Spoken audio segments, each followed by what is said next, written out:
Hello, neighbors. Welcome in. Hope you're all having a great Thursday. I swear to God, I thought today was Friday. Welcome in, guys. I hope you're having a great day. Let's do our usual roll call. Welcome in, Nova. Thank you so much for redeeming first. Thank you for the head pats. Thank you. I'm using my Beacon Pines PNG today because, you know, 'tis the season for Beacon Pines. Hi, Fanta. It's great to see you as well. I hope Hoodie's having fun on her stream right now. And hi, Tiffany. It's good to see you as well. Hello to you. I hope you're having a wonderful day. And hi, Mikachino. Hello, hello. Hello, Dusk. And hello, Eyes. I hope you guys are having a great day. And hello, Burn. It's so great to see you. Bunny flavored lab. I know, right? I know. It looks so cute. I love this PNG model. I really, really want to go back and like try again to make a better looking model to fit the game. But I think this, from the way that things are looking, this might actually be our last stab at the game, because I think the game's only another 2 to 3 hours long, so we could probably get the game finished this stream. That's the hope, at least. Hi, Arkia. How are you doing? Or Arcia. I hope I'm pronouncing your name properly, but thank you so much for coming in. Enjoy your Scotch eggs. I hope you're all having a great afternoon. I hope you've had a wonderful week so far. And yes, absolutely, my debt will be cleared soon. I have received your notice of summons for those $5. I will be sure to pay it back to you.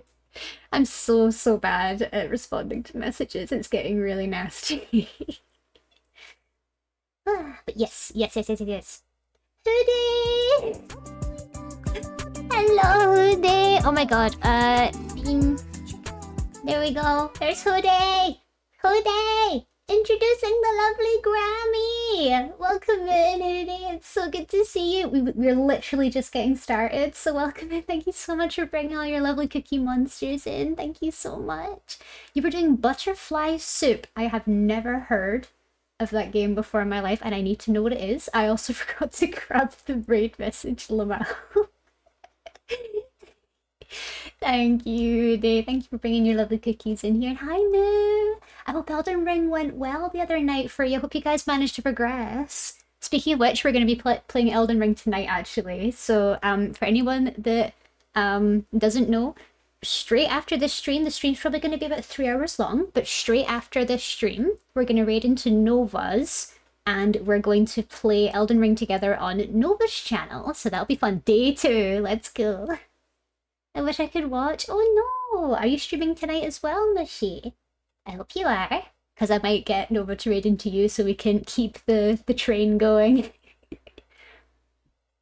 You should play 1 and 2. You need to tell me what it's about. Like, butterfly soup. I imagine that makes me think of like a sort of cultivating sim, like a butterfly cultivating sim. At least that's my first impression.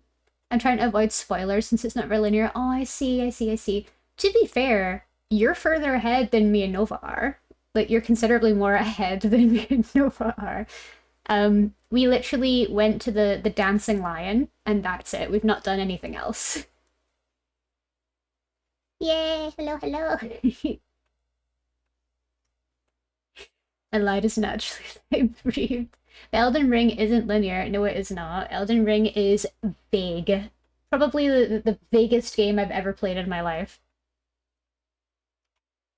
Like, Psycho is playing alongside them and is doing different things. Oh, I see. PP and I went back to the beginning again since we missed stuff. I mean, yeah, of course. The DLC is quite large, but it's certainly disjointed, I'd say, as many FromSoft games are. I think that Bloodborne was much easier to navigate than Elden Ring. Elden Ring is a mess when it comes to trying to figure out where to go, and everything's so convoluted. But I'm having a great time. We're having a great time. I literally had oh my god, I literally had like, I had an almost panic attack because we came across the castle bit with all the scorpions in it. And I literally, oh my god, I could feel like my skin, I could feel things under my skin. It was so bad. I have such bad arachnophobia. I was like, Nova, if we come across any spiders, you're gonna have to deal with them yourself because I'm not touching them. It's literally going to be like that tonight, I think. I still want to know what they taste like. They probably taste like... I like to think they taste like unsweetened popcorn kernels. Is that weird? They look like they taste like crunchy cooked popcorn kernels, but like unsweetened. Are you two gonna try it, Night Rain? I'm probably not going to. It just looks like an Elden Ring mod, and I don't know. I don't know if I would play it myself. I might if Nova convinced me, but you know, I might. But yeah, Hoodie, if you or any of your community need to get going at all, we're just about to get into Beacon Pines, but if you or any of your community need to get going, like if you need to go get a rest, or you need to go get a snack, or just do some stream aftercare, that's absolutely fine. Please don't feel obligated to stick around. I really appreciate you coming by regardless. I gotta go to avoid spoilers. Oh yes, absolutely, absolutely. Are you gonna be playing Beacon Pines yourself at some point, Hoodie? Is this gonna be something you're gonna want to play at some point? Also, Hoodie, have you played Skyrim or Oblivion yet? The new one, like a Skyrim or Oblivion remaster? Because if you've not played either of them, I think you would love them. I associate you with playing like RPGs. I've never played Skyrim. Chat, get her. Get her. Grandma has to play Skyrim. It's part of the grandma code. They have to play Skyrim. It's available on literally every platform. Every single platform. Get her. Exactly, eyes. Grab her. I think you would love Skyrim, Kitty. I think you would love it a lot. I know you would like it. It's really simple. Really simple. I'm sure you would enjoy it. Maybe one day. Yes, yes, yes. Maybe one day. I know you've probably got a big one. You know the worst part of you being bad at responding? You still didn't answer the original question. I know! I know I owe you the money. I owe you the money. Okay, I've spent 13 minutes messing around. Your Foogie is so cute, I can't. My Foogie? Where's my Foogie? My PNG? Or my Foogie tube thing? Go answer the question, yes or no. In your in your question. Hold on, I'll see if I can find it. The PNG is a Foogie. Oh, I see. Thank you, and thank you. I'm doing it in the I did it in the style of Beacon Pines because I like making little PNGs based on whatever game I'm playing. Hehe.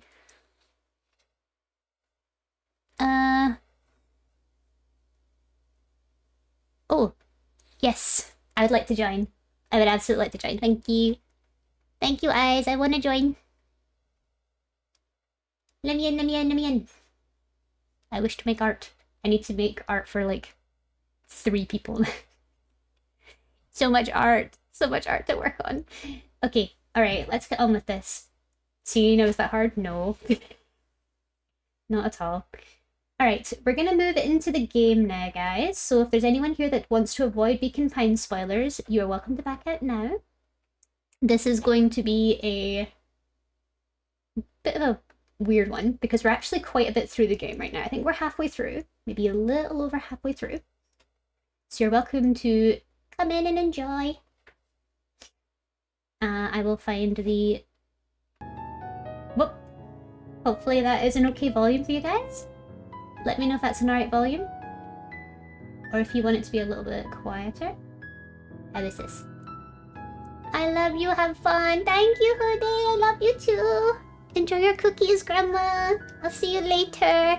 If you've got time, I'd love to see you at Nova's stream later. Only if you've got time, of course. If not, absolutely no problem. Enjoy the rest of your night. Thank you for streaming today.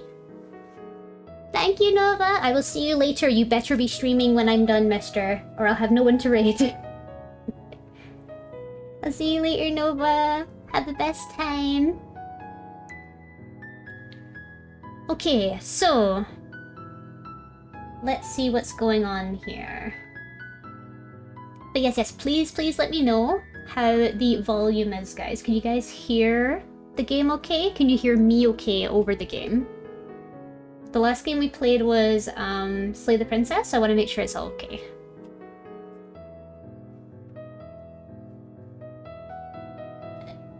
Yeah.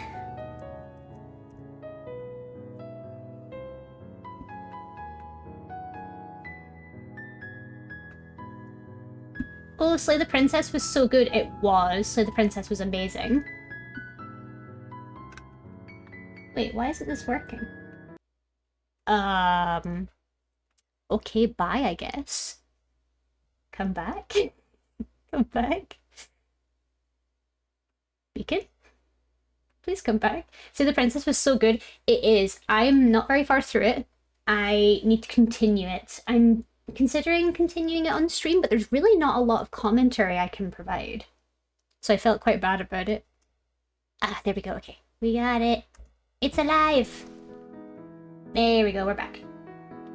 Okay, so last time... A shockwave of cold tore through the room. A bitter, unfathomable chill. Yeah, so last time we died.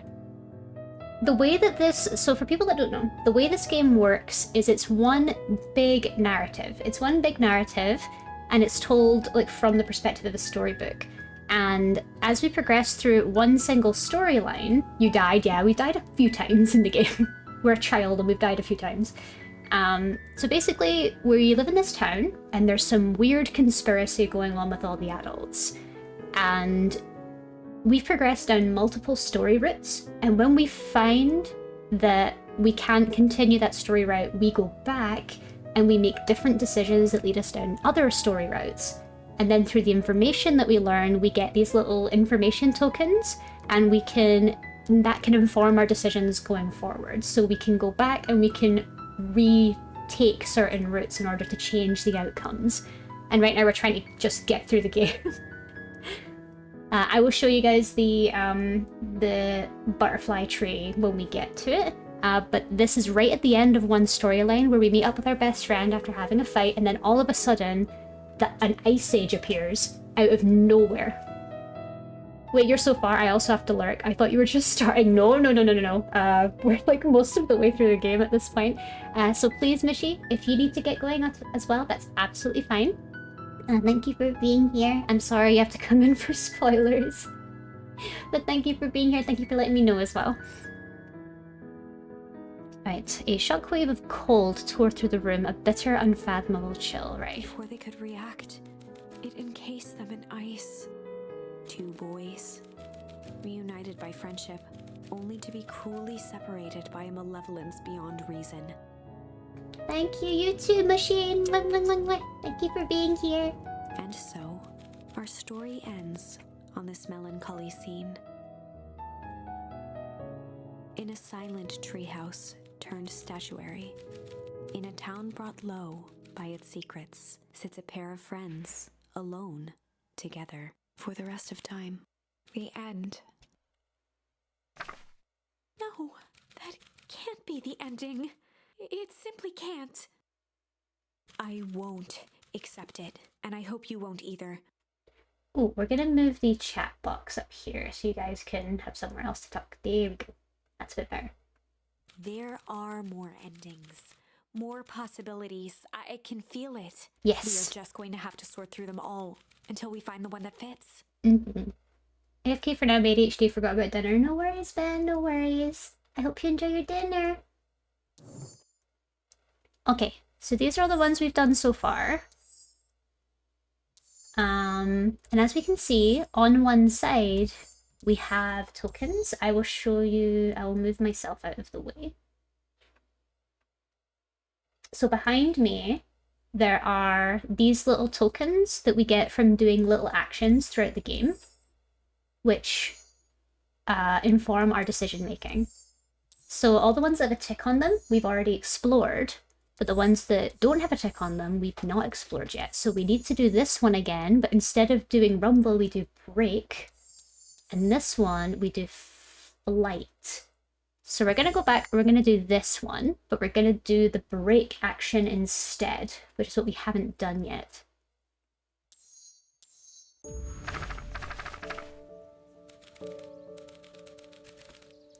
Alright, so this is when I was visiting my new cat friend's home. Beck called to Luca before he made his way past the gate. Wait up, I'll walk you home. Surprised, Luca turned around. He knew Rollo could be prickly around new people, but Beck seemed cool. Rollo would warm up to her eventually, probably. Luca began to respond, but the sky answered for him as the clouds above began to We did rumble before, so now we're going to do break. Luca Hi, began to Space. respond, but the sky answered for him as the clouds above began to break, revealing patches of star-filled summer night. Moonlight filtered down, shimmering in the treetops. Here we go. Sure, you can meet Rolo. You're not going home? No, I promised Rolo I'd tell him about... Luca stopped himself mid-sentence. Promised you to tell him... what? Just my size a little bit so you can see... her a little bit better. She's cute. Spit it out, bub. We're thick as thieves now. If there's a juicy secret, you've gotta tell me. Okay. You can come to the treehouse and I'll tell you both what happened. Heck yeah! Yay! We're gonna introduce our best friend to our new best friend. By the gate. So you're telling me there's nothing mysterious or creepy about this place? It's mostly boring and empty. I refuse to believe that. Big spiked gate, looming mansion, rich, reclusive owners? It even smells shady. Beck grabbed the wrought iron bars and shook the gate. Mark my words, you decadent nightmare house. You will reveal your secrets to me! Oh, no. We should probably not trespass. What did you do? First of all, I told you so. Second, height? That's Sarah's Valentine. Who's that she's talking to? Shh. I expect you to return that suit in working order. Of course. As long as everything proceeds as planned. There's nothing to worry about. The only thing I'm worried about is what's rightfully mine. If that means making some unsavory alliances, so be it. I couldn't agree more. There comes a time to suspend hostilities. I'll deal with our common threat. Now this is what I was talking about. Beck's voice was an excited whisper. Oh, she loves the drama. Or shady stuff. Someone in a suit like that tried to grab me yesterday. Seriously? Shh. You do understand that when this all inevitably fails, I will deny everything? I wouldn't expect any less of you. You just worry about your part in this and let me handle the rest. I can't wait to see the look on that rude Care's face. Yes, the truth will come to light. I'm still surprised you're so comfortable with the potential collateral damage. If there's one thing I've learned, it's that change is painful. Wow, I was expecting shady, but that's just flat out supervillain talk? If you don't mind me asking, why? Why are you doing all The this? mysterious figure retracted their mask, hair pushing out from all corners. Oh my god!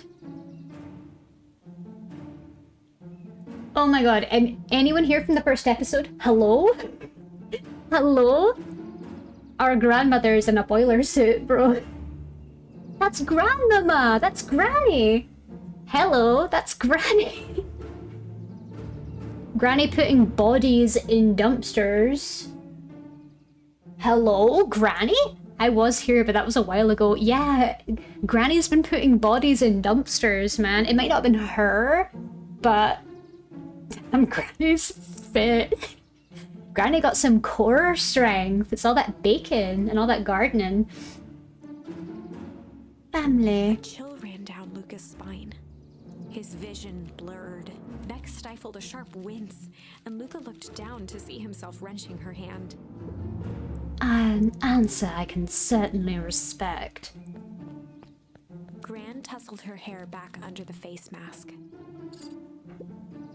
Just remember, keep everything nice and normal until the festival. I don't need lessons in rousing suspicion. Gran gave Eris a curt nod and disappeared into the night. Uh-oh. We're not even going to be able to confront her. She'll lock us in the broom closet forever. Uh-oh. Chapter 5.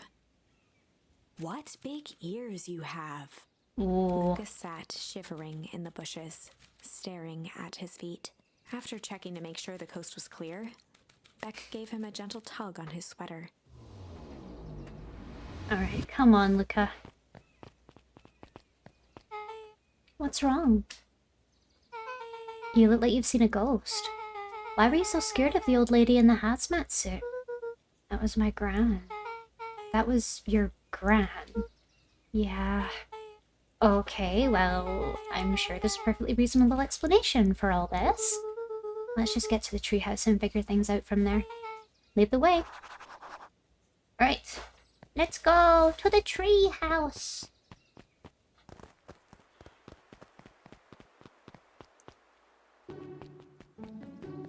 Uh-oh.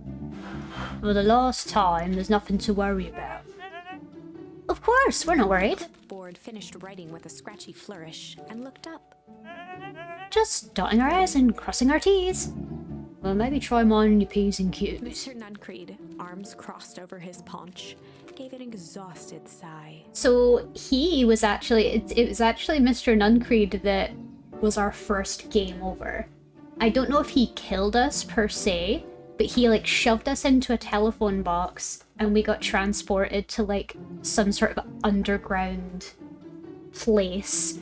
And when we were transported down there, the game ended. Like, it was a game over, so I was like, did he kill us? Oh, I remember that. He got scary. He did get scary. That's why I see him and I all of a sudden like, if there's anything you need knowing, you know it. Absolutely. If you'll just sign here, acknowledging everything is accurate, we'll be out of your hair in a flash. Oh, for the love of...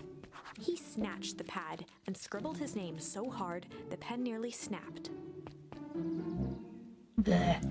And would you like my turtle soul as well? The clipboards looked at each other for a moment, almost pondering the possibility, then broke into laughter as they walked away. Reminded me one of your drawings, the bakery bear grandpa. Oh, absolutely. One of my favorite aesthetics is like, what's the word?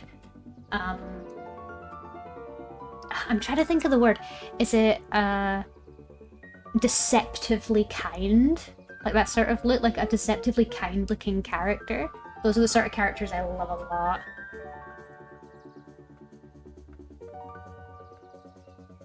Hi, Mr. Nuncreed. Luca, let me give you some advice. The next time someone you don't know asks to hear your thoughts, give them a good hard bop right in the kisser. Oh, Gran tells me to just keep away from the clipboards. That's good, that's good. Your Gran's a smart lady, Luca. Speaking of which, you better run along home now. Too dark out to be wandering on your own. Yes, sir, Mr. Serial Killer, sir. Well, you're probably not a serial killer, you're just really creepy. Bing, bing, bong. The answers you seek will be revealed to you in due time. The question is, the figure intoned, are you prepared to live with the truth? Nope. Absolutely never. Another day, another dollar. See you tomorrow, Z. Have you noticed how all the perennial harvest folks order the same drink? Decaf cappuccino with extra foam. Why? I don't know. Just thought it's a little odd. Pretty weird for sure. But the customer's always right. See you bright and early tomorrow. I can't wait.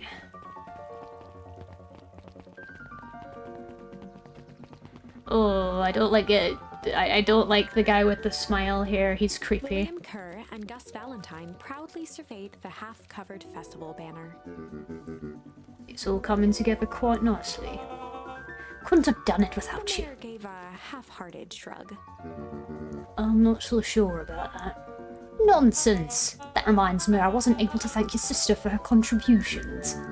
Yes, she has been indisposed of late. She doesn't much like me, does she? Oh no, it's not at all. She's just been busy. Of course. Regardless, I would be forever grateful if you could pass my thanks on to her.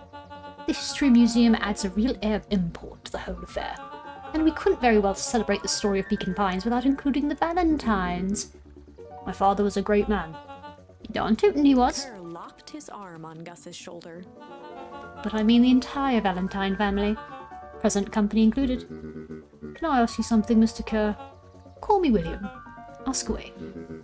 William, why are you doing all this? Gosh, I've never felt one needed a compelling reason to throw a party. Not just the festival. All of this. There's got to be 100 down on the luck towns out there. Why is Perennial Harvest so invested in helping Beacon Pines?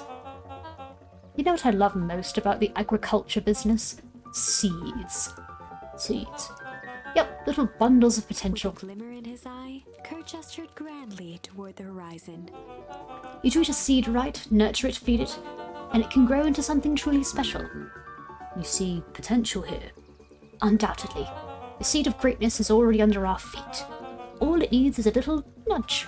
And the right leadership, of course. Oh. Good night, Mayor Valentine. What a creep. He is another ending as well. Creepy dude. Oh, this is nice. Yeah, the treehouse is just a little further from here. So what's your buddy Rolo like? Rolo, he's, Rolo. Not particularly helpful. Sorry, I just never thought about it. Lots of energy, he's funny even when he's not trying to be. Things have been tough for his family since the foul harvest. It's about damn time you tell me what this foul harvest thing is. It's kind of a long story. Hit me with the highlights. Okay. There used to be a fertilizer company here called Valentine's. They were kind of a big deal. Oh, a big deal fertilizer. It was a big deal to us. Their stuff really worked and farmers loved it. So Valentine's grew and grew. Beacon Pines pretty much grew around it. Most everyone in town either worked for Sharper Valentine or used his fertilizer. Things were good. I'm sensing a big but. Around 6 years ago, Sharper Valentine suddenly died. And something changed. Changed how? Could have been a bad batch. Maybe it was in the water, the air, or soil. Nobody knows. But all the crops just died. And everyone blamed the Valentines. The foul harvest. Yeah. Valentine's fertilizer went out of business. Half the town lost their jobs. Sheesh. The next year the crops came back, but something was different. You plant a crop, do everything right, and it's sort of a crapshoot what happens. And no one knows why? Nope. I take it Rolo's farm got the short end of the stick? Yeah, for some reason their farm was hit harder than the others. That sucks. Things have gotten better since Perennial Harvest came in town. The Beacon Pines Reborn Initiative. Yep, first thing they did was give the town a deep scrub. They even put us up in hotels, one town over for a week while they decontaminated the groundwater. We better get going.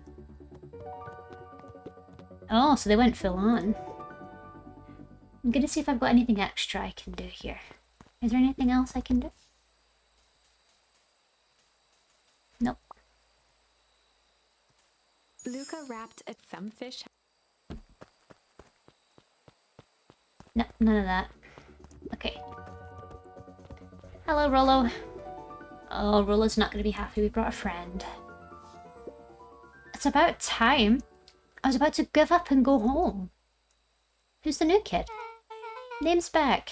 You must be Rolo. I see my reputation precedes me. Welcome to Mission Control. Rolo waggled his head with pride. You'll find we've spared no expense in construction. I've seen worse looking piles of junk. Thanks. Hey Luca, you know the security concerns we talked about? Yeah? While I was waiting, I made some improvements. Let me lock this baby down for a little test infiltration. Can't be too safe these days.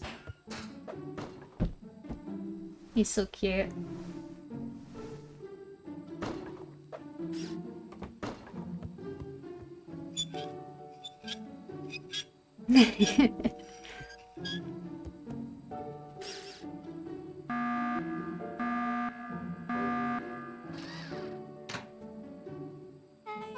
He goes all out, doesn't he? Always. Lavish. Ooh, new word. I love a new word.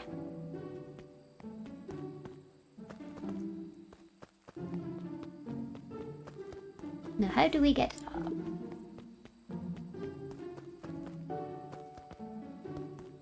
Love, you're looking quite lavish today. Oh, yes.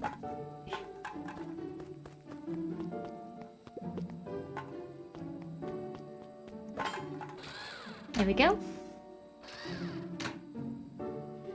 Someone just called a meeting in Among Us. Wow, wow. I've still never played that game. Could you imagine?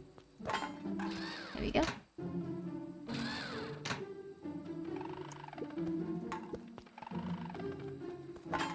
There we go. I win! Where'd you guys get all this junk in the first place? There's a guy in town named Jeff who trades us junk for snacks. Junk food for junk. Nice. I never played Among Us either, though from what I can tell, I prefer the newer games anyway. Yeah, I feel like I'd be the same. I'm not very good at arguing, I feel like I just cry. So, pretty sweet security, right? It was imaginative, I'll give you that. Luca, are we sure we can trust this new recruit? I'll vouch for her. Thanks, I guess. Oh, Luca, you promised to fill me in about the Valentine warehouse. Luca sucked in a long breath. So like I said, there was someone there. What were they doing? I don't know, but the place was lit up and active. Maybe they were squatters? I don't think so, it seemed more organized. When the man pulled me in, I saw some sort of equipment running. A man pulled you in? Yeah, but I got away. You keep saying it was a man. They were wearing a mask, right? Yeah. Then it could have been a woman. How did you get away? I grabbed a rock or something and broke their mask. They let go and I ran. Aye, that's intense. No wonder you freaked out when you saw your grandma. Yeah, that's the other part. On our way here, Beck and I saw Eris Valentine meeting with Gran, wearing the same hazmat suit. Rollo let out a low whistle. Ooh, and they weren't there for idle chit-chat. It was a proper clandestine meetup.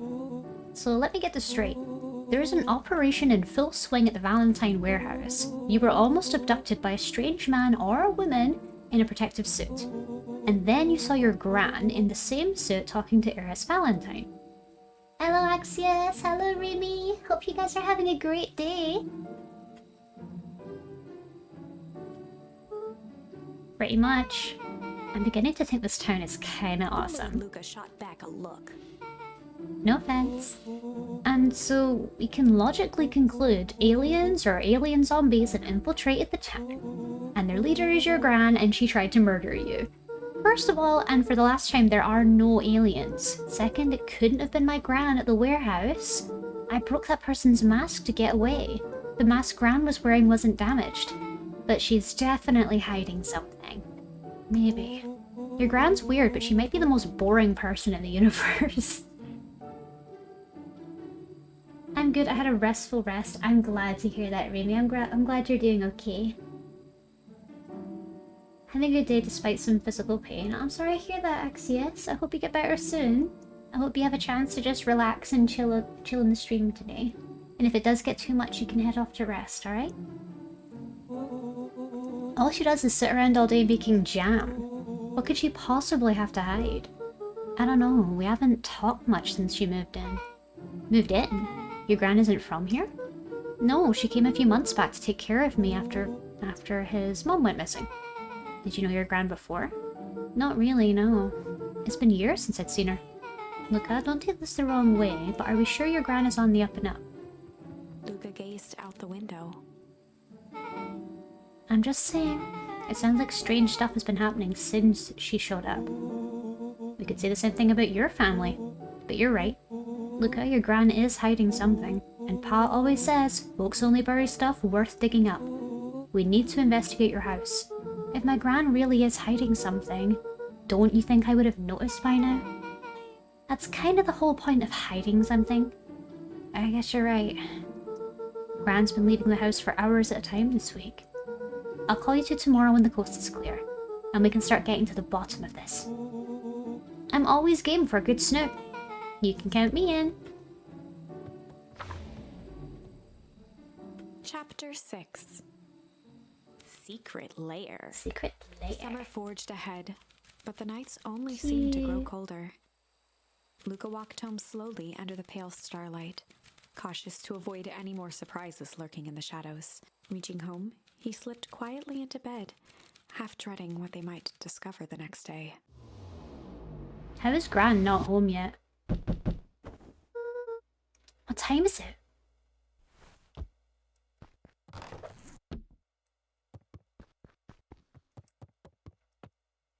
Alright, let's go see... Where's Gran? Grandmamma? Oh, they're here. Rollo, what on earth is that? Hmm? It's a little Charlotte cat. That's so cute. She's a granny. She just takes her time. Exactly. That ridiculous thing on your head. Oh, this? It helps me think. You're gonna need a lot more of those. Joke all you want. We'll see who's laughing when I crack this case wide open. The coast is clear? Yep. Whatever she's been up to this week, it's been keeping her busy most of the day. Very well. The game's afoot. Luca and Beck rolled their eyes as Rollo strutted across the room. If I were a Gran, where would I hide my deepest, darkest secrets? Perhaps where you might least suspect it. Rollo flung open the cabinet with confidence. Well, a whole cabinet. The cookie jar, of course. He coughed as a veil of dust hit his face. I think it's safe to assume anything that dusty isn't what we're looking for. Or maybe that's what she wants you to think. Then again, any good detective knows not to trust their first hunch. First hunches are for suckers. Are we going into the fireplace now? Into the bookshelf? Eureka! She's lit a fire in order to burn the evidence. She keeps that fire going every day, Rollo. Drat! It may already be too late. Hi, Caddox. Welcome in. I just think the mounds of documents lost to ash. Okay, I'm gonna stop you right there. Can we just think for a moment? Luca, is there anywhere Gran doesn't want you to go? Yeah, the closet upstairs. So maybe it stands to reason that we should check there first. No dice, it's locked.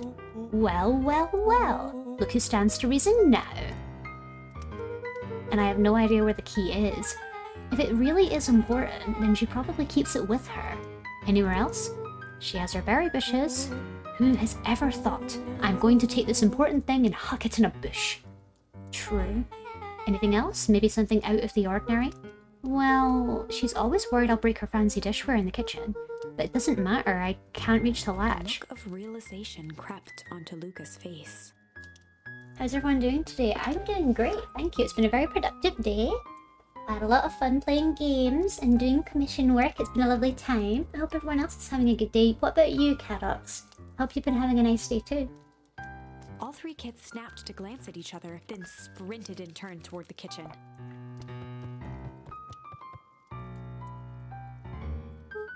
Alright, Rollo.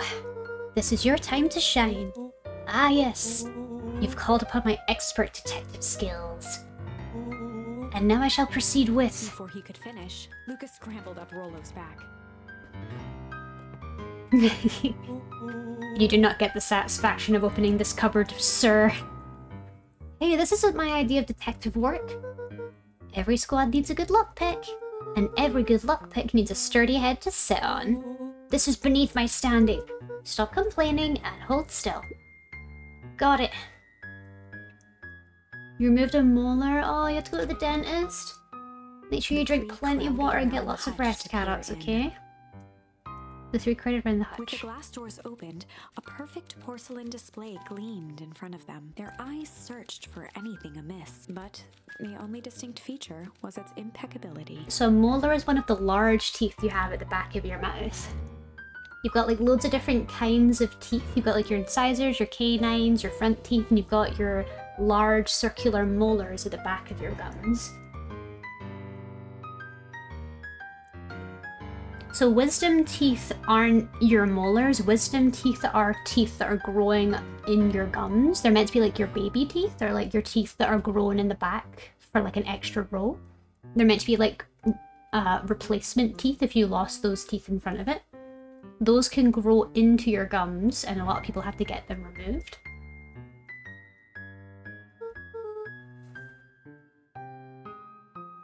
Well, that was anticlimactic. Yeah, I don't really know what we were expecting. Like, oh hey, let me just yank on this random teacup Beck and... pulled on one of the teacups. It slanted forward with a hollow click. The entire hutch began to rustle and slide under its own power. Did you see the Digimon news? I did not. I have not seen anything on Digimon for a while. I've kind of been on and off social media lately. I've not really been responding to things as much as I should be. What is the news?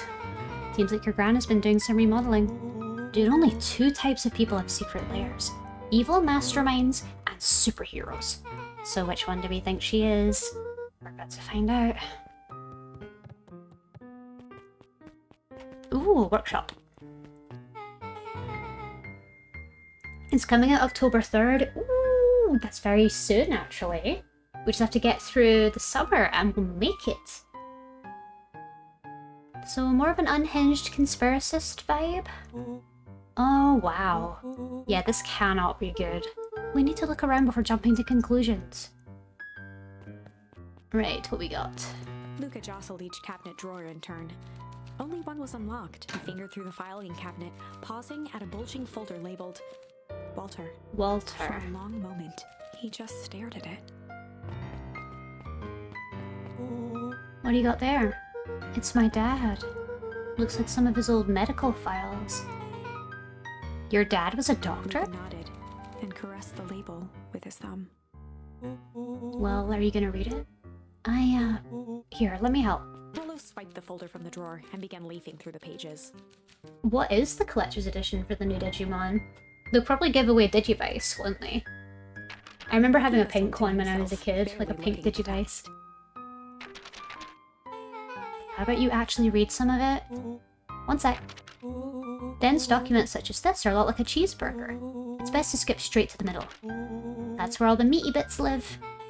Wow, I had no idea we were in the presence of the preeminent scholar in dense documents. And cheeseburgers. By all means, He proceed. stopped at a page and mimed, holding up a monocle. Ah, here we are. Follow-up examination of Terence Wilby. Patient shows further signs of paleness and malaise. Body temperature continues to drop. He now describes soreness of muscles and joints. This is similar to the symptoms exhibited by Miss Wilby just a few days past. Still waiting on lab results from Willow Joseph. looked up with heightened surprise. See? Creepy. Yeah, that's kind of disturbing. Who's Joseph? That's Mr. Nuncreed's name. Wait, Willow's finger traced across the page. there's more scribbled in the margins. Could it be contagious? Mr. Wilby claims the tap water at his home has been contaminated. Perhaps environmental? Lab results only raise more questions. It's like he came back to this report later and made those notes, so it might be related to something else. Scanned through several more pages. Here, the writing looks shaky. I just couldn't help her. The disease or whatever it is progresses so fast, and with his wife passing, Terence's condition follows close behind, exacerbated by the loss. Enough is enough, I need to take matters into my own hands. Luca, staring blankly at the cabinet this whole time, spoke softly. What does it say next? Willow rustled the folder, trying to loose more pages. That's where it all ends. What? There has to be Luca more! frantically shoved the remaining cabinet folders, trying to find another labeled Walter. Look, I think that's the only one. It's alphabetical, see? What did he mean enough is enough? How did he take matters into his own hands? This is bullshit! Luca slammed the drawer shut. A spider web of string Ooh. connected photos of people from the town. People that don't know, my father and mother are both missing. And I have no idea what happened to them. That's why we're living with our gran. Interspersed with hastily scrawled notes. Well, she sure has kept herself busy. Is your gran a serial killer? Because I'm starting to get a vibe. Don't be ridiculous. Sure, she's just tracking the movements of everyone in town. Out of the kindness of her heart. She put little symbols by some of them. Yeah, Mr. Nuncreed is a check mark. The clipboards are all inside of a big circle. My mum's are both on here. Both with question marks. Gus Valentine has a question mark. Eris has a question mark that's been crossed out. Mr. Kerr has a bullseye. The killer has chosen her next victim! We don't know what any of this means. Whatever it means, it's probably not good. Hi Dwarf, welcome in. Hope you're having a great evening. Curiouser and curiouser. Yeah. Ah. Gotta get all this angst out. All this angst. Ah. There we go. Thank you for the hydrate eyes. Drinky drinky. And posture check, thank you. I need to straighten my back. And thank you for the stretch. Thank you for the keys.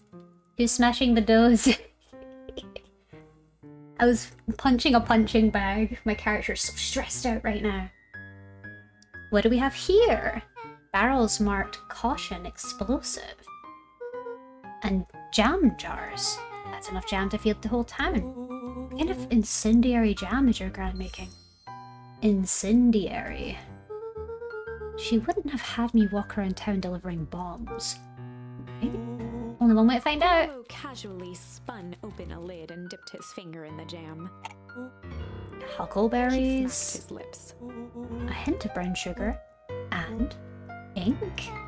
What? Arlo plunged his hand in the jar, fishing out a soggy slip of paper. Aha! Offered the slimy note to Luca and licked his fingers clean. It's addressed to Mrs. Fratelli. A grand jamgram. Stressed for the first 5 hours of work, then not so much for the rest. But that's because I got into an argument with the same co-worker, and him saying I will not do stuff I was wrong, and stuff I was saying I stuff was lazy enough and stuff. Other than that, the rest of the day's been fun. Okay, I'm glad. I'm glad about it.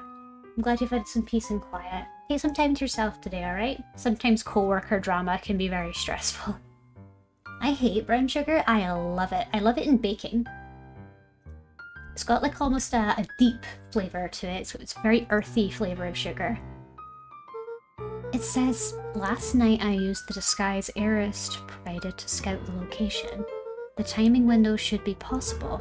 Operation Sparkplug is a go. Aw man, are they doing a heist? Whatever it is, it can't be good. So more a bombshell than a bomb, alright? You're new here, so I'll let it slide, but I'm the bad joke guy around here.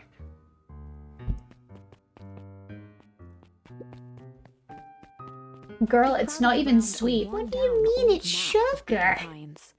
At least I think brown sugar's less sweet than white sugar, but it has a deeper flavour than white sugar.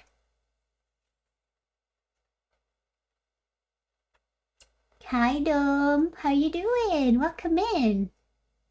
The way you came in, you're like, love. Welcome in Dom, hope you're having a good day.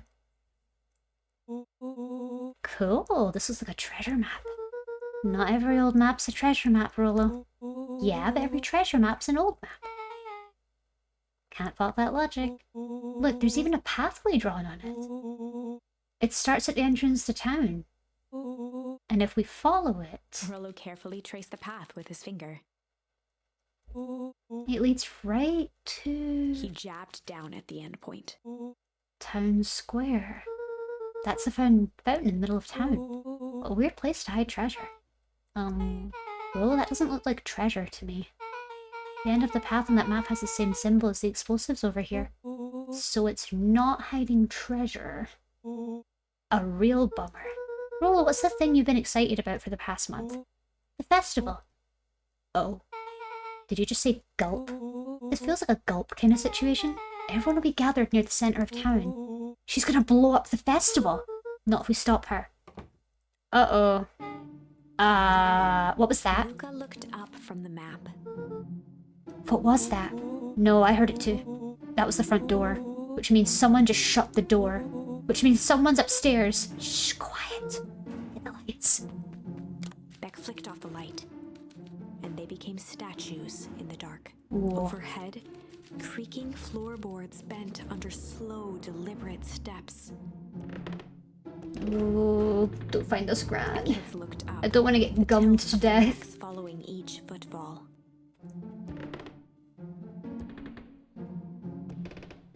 Please don't make me massage your veracity feet. Stopped. Without realizing, they'd been holding their breath. All three exhaled shakily and glanced at each other. A muffled male voice broke the silence. Hello? A final few footsteps reached the entrance above them, and the voice now echoed down the stairs. Anyone down there? The three kids shuffled to the corners without a peep. As he began to descend the stairs, the man's voice punctuated every new step. Thump, Yoo-hoo! thump, I'm not here to hurt anyone. thump, I'm just here to help. thump. Just... At the bottom step, the man paused, squinting to search the room for signs of life. Huh. Guess it's nothing. Rollo shifted suddenly. Luca gave him an intense, chastising look and whispered through clenched teeth. Don't. It was too late. Rollo was already inching toward the stairway. He screeched as he charged toward the shadowy figure. Flaming chicken coop! With all his weight, Rollo tackled the man to the ground. Rollo! Mysterious creepy man? Anyone In there? the dark corner, they saw something move. Well, I didn't know if I had it in me. But there's only one way to find out. Holy crap, Rollo, that was awesome. Wait, did you just kill that person? Luca scrambled to the hunched figure on the ground. Pressing his fingers to the man's neck, he sighed with relief. You sure clobbered him, Rollo. He's knocked out. As Beck flicked back on the light, Luca and Rollo both gasped in stereo. Mr. Tolliver! Chapter 7. Ooh. The Interrogation of Hiram Tolliver. Ooh, we're gonna interrogate an adult. Let's go. Let's go. We're gonna Call of Duty this. Everyone's having a sugar conversation. I completely agree with Remy, by the way. I love using honey. I don't really use sugar that much. Because like sugar is really bad.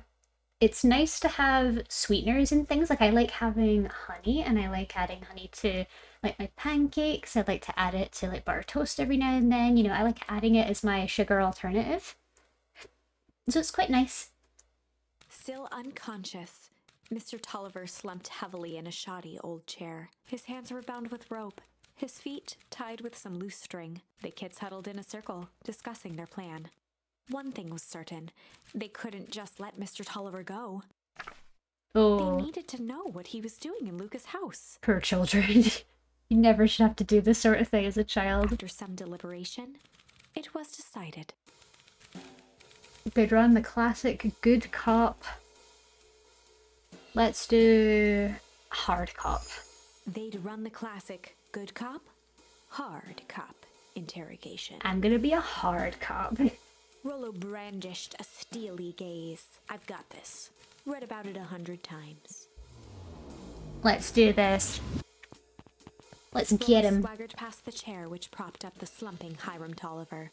Without even looking at his captive, he began with a long, blustery drawl. Well, well, well. Mr. Tolliver. Mr. Tolliver remained motionless. Rollo spun around to face him. He'd clearly expected to rouse Mr. Tolliver with his booming voice. Mr. Tolliver? Beck and Luca gave each other an unsure glance. Rollo slammed his fist on the table.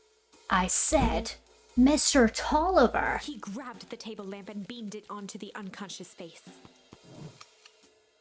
Mr. Tolliver groaned and slowly lifted his head. He recoiled with a muddled, weary squint. What in the The world? chair wobbled as he attempted to straighten up. Who's that? Tolliver could only make out rough shapes through the glaring light. With a gruff tone, Rollo hoped to both conceal his voice and intimidate. That's a good plan, to be fair. Honey is nice. Honey is very nice. I would recommend, though, if you're not a big fan of, like, really strong honey flavors, go for runny honey. Like, don't go for set, because if you do set honey, the flavor will be a lot stronger, and if you don't really like the taste of honey, then I wouldn't recommend it. But runny honey is a good alternative without tasting too much like honey, you know? I'll be asking the questions here, punk. Now, hold on, let's just calm down. Oh, I am calm. Calm as a carrot in dirt. As for you, looks like you're sweating. Doubtful expression on Beck and Luca's faces transformed into awe. We can do this my way, or Well, let's just say I've never needed another way. Rolo, hitting his stride, was now channeling every detective trope his memory could recall. He slammed the table again. Now dance! What? I don't even... Mr. Tolliver's voice became desperate. He was nearly in tears. You've tied me down. How on earth could I dance? Okay. Oh, I just noticed we've got an ad break coming up, guys. So if you've not been on stream with me before, every hour we do a 3-minute ad break. It supports the channel and it also gives us a time to have a little break. We will be pausing the game and we will start up the game again when the ad break finishes. So please take a second while we're on our break to go get yourself something to drink, get yourself something to eat, stretch, whatever it is you need. And I will see you when we're back in 3 minutes. Okay? See you guys soon. Bye!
Hello, we're back.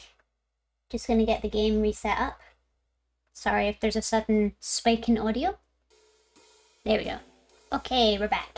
Welcome back, guys. Welcome back. You saw Vampy Lab? Oh, Vampy Lab was a good piece. I really loved Vampy Lab. I need to make like a I'm excited for another Halloween style design because last time I did a jackalope, and the time before that really passively was a vampire. So I wonder what I'm gonna do this Halloween. I wonder what my theme's gonna be this year. And thank you for the head pats, eyes. I appreciate that. Anyway, back to detective work. Time to interrogate a poor man. You've tied me down. How on earth could I dance? Dance with your mouth, punk. Spill the beans. What are you doing poking around this house? I'm here to help Juniper, to make sure everything's ready. Oh, so you're in cahoots with Gran. Mr. Tolliver was in a daze, now more confused than ever. Gonna help her blow up the festival, eh? Up the festival? Good lord. He shook his head, feeling more and more dizzy. No, you've got it all wrong. Where is she now? She's headed to the source. The source? What's the source? It's where His voice faded to a whisper. the town began. Where it all began. What is Operation Spark Plug? With that, Mr. Tolliver passed out cold.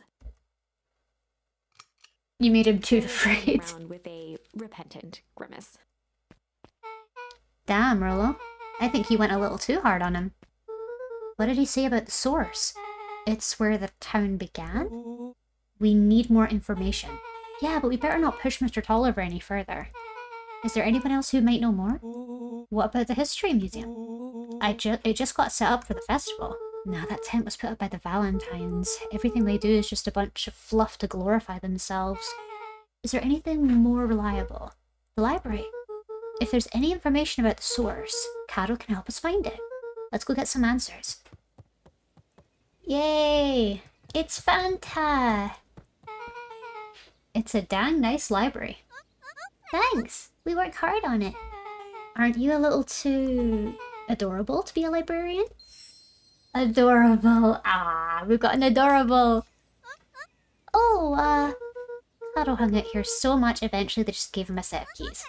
I just keep an eye on the place from Miss Novak sometimes. They got you working for free? It's quiet and I get access to all the books I can read. What more could a person want? Fair enough. What can I do for you all? We need a favor. I already told you in Rolo. I can't put you any higher on the wait list for the next Hank Atomic. And if you're here with more candy, I'll have you know I can't be bought. Call it a personal code of conscience. Actually, we're looking to do some research. Now you're speaking my language.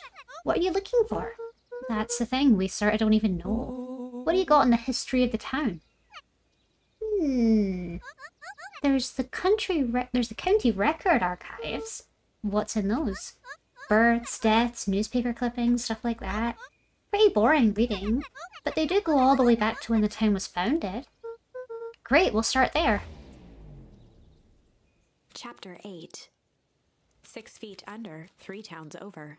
I think this is the furthest we've made it in for one story. I don't think we've gone beyond 8 chapters before. The kids spent the rest of the afternoon combing through dusty piles of old county records, desperately searching for anything that could help them make sense of Mr. Tolliver's cryptic utterance. Luca tried to shake the thought of Gran's basement, but his focus wavered. Explosives, messages hidden in jam, dossiers on various town figures, and a corkboard threaded with photos.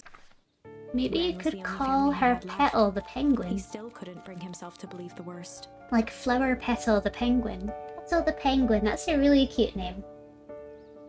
You don't have to use it if it's dumb. It's okay. But the old map with the symbol of explosives in town square made that difficult. As the sun began to set, the kids were no closer to the truth. If I have to read any more records, my eyeballs are going to pop.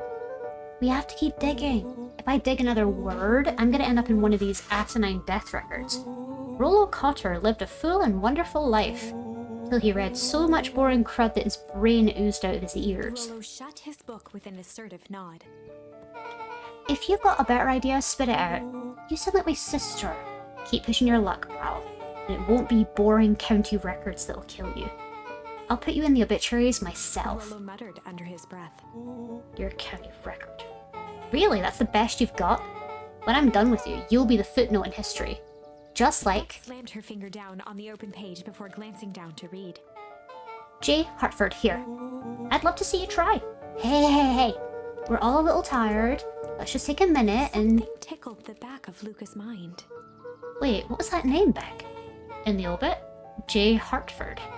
From the Brooksville Tribune 8 years ago. Can I make my redeem levy? Of course you can. Go for it. What is it? J. Hartford. That's my grand's name, Juniper Hartford. Maybe there were 2 J. Hartfords? Mrs. Hartford is survived by her young daughter, E. Hartford. My mum's name is Eleanor. Okay, this is getting creepy. If your gran is 6 feet under 3 towns over, then who am I living with? Oh no, Gran's an imposter. Oh no. Unless she's a lich. She's an undead lich. She's a vampire thrall. The question hung in the air. Who am I living with? It seems to be broken. Sorry, Remy. Oh no, it's broken. It's okay, I'll read it out. Hold on.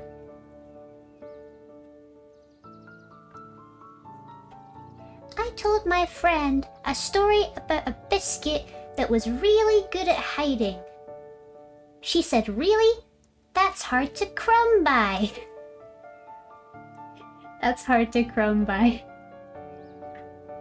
That was so cute. Thank you for sharing that one, Ruby. I will keep my theories for myself. With my luck, I may be right. Oh, yeah. I have no idea what theories I could even be thinking about this. Everything is so, like, woven right now. I don't even know what I'm thinking. Beautiful cookies. Beautiful cookies. I'm sorry it's broken, but it's okay. If you redeem a TTS, I will puppet level up myself.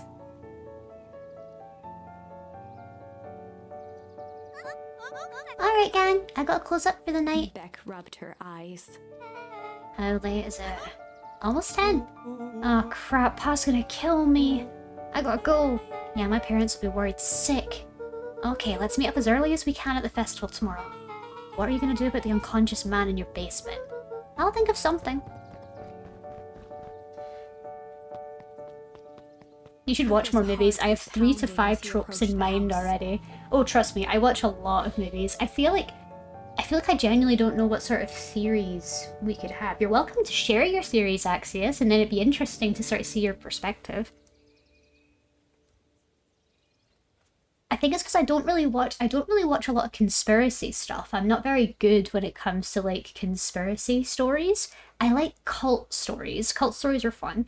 I like town mysteries, horror, supernatural horror, folk tales, stuff like that. But I'm not very good with discerning conspiracies. I'd say that that's something I'm just not very like learned on. But you're welcome to share any of your theories if you have any, actually. If he was lucky, Gran, or whoever it was, hadn't gotten back yet. And of course, there was Mr. Tolliver tied up and unconscious in the basement. Dealing with him would be the first order of business. Luca shook out his arms to calm his nerves before entering.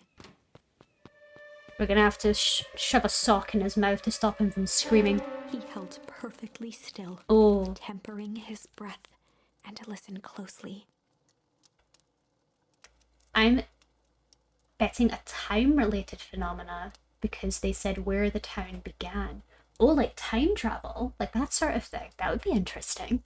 Like they have to travel to a space and time, or like there's a pocket dimension somewhere in town that like links back to the past. Maybe that's a very interesting idea. So we could be exploring something supernatural there.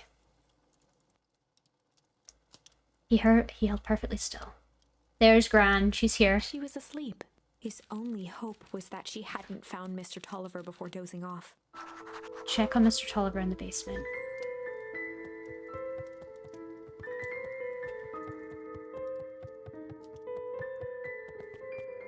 Oh, he's gone. Oh no. Mr. Tolliver was nowhere to be seen. Maybe he woke up, escaped from his bindings, and left without a trace. Maybe Gran knew everything. What do I do? Luca Luca's hungry stomach groaned. Not realizing it, he'd gone the entire day without eating. Been too stressed to eat, honestly, dude. I'd be the same. Okay, I can figure this out. Just need a little brain food. Luca rushed over to the pile of jam jars, unscrewed one, and shoveled a handful into his mouth. I'm afraid your jam delivery will be He delayed. flipped the lid to read the label. Mr. Nuncreed. Okay, now I can think. So if Gran knows we tied up Mr. Tolliver, I'm screwed. If she doesn't know, then I need to play it cool. I guess the only option is to go to bed and act as if nothing is wrong. Gran will think Mr. Tolliver finished what he was sent to do and left when he was done. Right.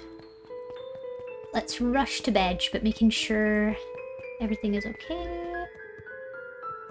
I might just be cheeky, and I might go and check on her.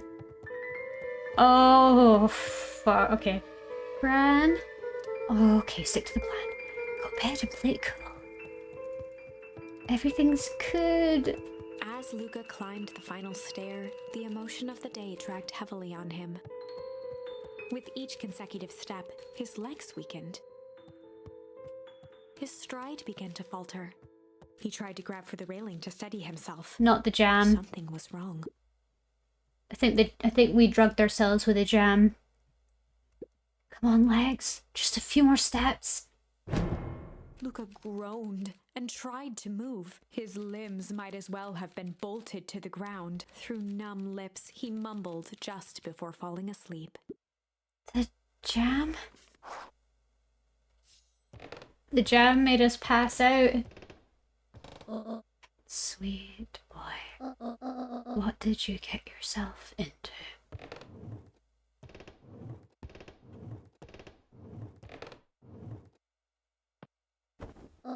Rest now and let me handle everything.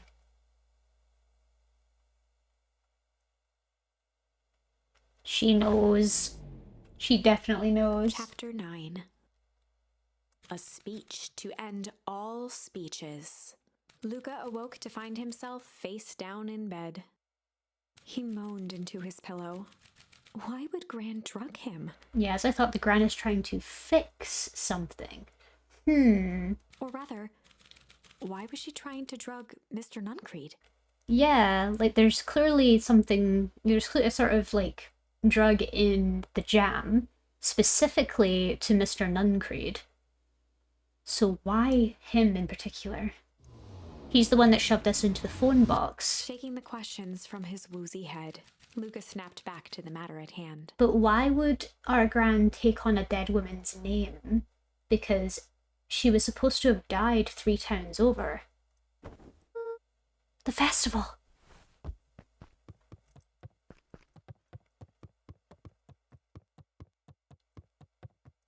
Oh, the plot thickens.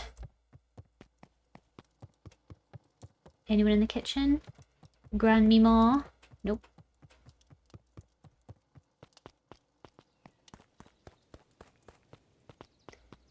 On we go. Oh, there they are. My friends. Where have you been? Gran put something in the jam. Yeah, we know. Secret messages for secret conspirators. Not this one. This one was for Mr. Nuncreed. It put me to sleep. Whoa ho ho. Sly devil. Sly. Oh, we're picking up a lot of words. Okay. I think she's trying to remove him from the equation. He might be in danger. Have you found anything? We looked around but haven't seen anything odd. Your Gran is nowhere to be found. But Mr. Nuncreed is just loafing around waiting for a speech. What speech? Mayor Gusk just got up to the podium. Everyone's gathering at the stage. Let's get moving. Oh, I wonder if we're gonna get to know what's going on. Augustus Valentine nervously wiped his brow. Is this thing, hello, Beacon Pines. I'm Augustus Valentine, your mayor, and I suppose you already knew that. Oh yes, before we get started, I just wanted to take a moment to recognise someone who couldn't be here today. This town couldn't be where it is today without my father, Sharper Valentine. So I thought we could begin with a round of applause befitting such a great man. Clappy, clappy, clappy. Even that's more than the old codger deserved. Gus cleared his throat and awkwardly loosened his tie. Uh-oh. Right, where was William I? Kerr bounded on the stage with the energy of a preacher at a big tent revival. Gus Valentine, He everyone. gave Gus a hearty slap on the back and motioned him off the stage. Shoo shoo, Mayor, shoo shoo. Let's hear it for our Mayor. What a great turnout. Ah, heck, I didn't prepare anything. But I suppose I could say a few words. It would be a shame to waste such a beautiful podium. Mr. Kerr pulled a thick stack of note cards out from his vest. Oh dear. Community, conviction, commitment. These are the things we celebrate at Perennial Harvest. For us, these are the pillars of the bridge to a better tomorrow. But I think it's time to add a new pillar. Change. Change is a powerful thing. It's inexorable, unavoidable, and undeniable. And I am doggone thankful for it. Change is the reason we're all here today. It's hard for me to believe that it was only 4 years ago when fate brought me here. A simple business trip which brought me to a small town which would change my life forever. Mr. Kerr took a moment to survey the crowd. You know what? He wiped away a single tear. From the second I set foot in Beacon Pines, something about this place has held me captive. You see, change represents opportunity. It represents potential. It was change that helped me recognize the potential of this place, to see that the people of this town, despite suffering a great loss, still held on to the things that made them special. He thumped the podium to emphasize each word. Community, conviction, commitment, Mr. change. Kerr nodded confidently, biting his lip. The crowd was silent, in rapt attention. Fate made a perfect match that day. Nothing is more important to you all than community. And Perennial Harvest is a community first and Mr. foremost. Kerr methodically made eye contact with each section of the crowd. The only way you made it through the foul harvest was an unshakable conviction. A conviction that a better tomorrow was just over the horizon. Perennial Harvest was founded on the conviction that we are that horizon. This festival is a symbol of our commitments to each other. His voice began to build to a crescendo. We now walk hand in hand to a future we will shape together. And that is what change is all about. Grabbing the future by the scruff of the neck and making things happen. Change is a choice. I'm tickled pink that we will all be making that choice together. How great is that? Just imagine what we can accomplish. What was that? The crowd began to look around nervously.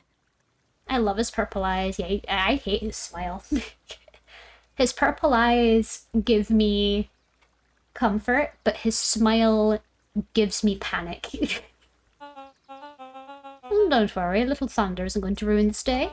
Everyone remain calm. Mr. Kerr quickly flicked through his note cards. Where was I? Through all my travels, I have learned one true thing. One always reaps what they sow. We have all planted a lot of good in this town. And so it's with a happy heart that I can proclaim, He raised his hands up to the heavens. our harvest awaits!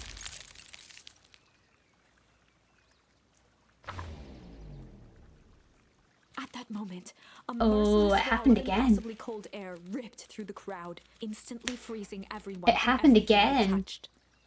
For a man like William Kerr, this was a fitting way for things to end. On a stage, with an entire town frozen in rapt attention for the rest of time. The end. Is that hot now, Remy? Yeah, we got frozen again. This happened at the end of our last session. There's that ice again! Whenever I think we're getting close, it comes along and ruins everything! Exactly. What's going on with the Ice Age? Maybe we should just quit? Maybe you should just close the book, walk away, and never think of me again. No, I don't mean that. We got a little closer this time. We just need to try again. So I wonder, like, that's the thing that's tripping me up, Axios. I don't even know what this freeze is. Like, what is going on here? That's what makes it, like, really hard for me to think of theories, because everything just, like, feels odd to me. Like, I don't quite know how I can create connections in my mind. Okay, I'm getting the game. Are you... You're getting this game? Someone's giving you the cold shoulder. You shut up. Oh my god. At least it was an ice day. Please. Please try again. Yeah, we're gonna try again. We've got a few other options. We don't have to go far back anymore. We do have another option for the hostile interrogation. We've got two, actually. One for them. Alright, let's do another of the interrogation ones. Let's try... What do we think? Do we want to do chill, or do we want to do sly? Chill was one that we got earlier than sly. So if we do chill, it'll be like one of the earlier ones. You want to do sly? I want to chill. Okay. What do you guys think? Chill or sly?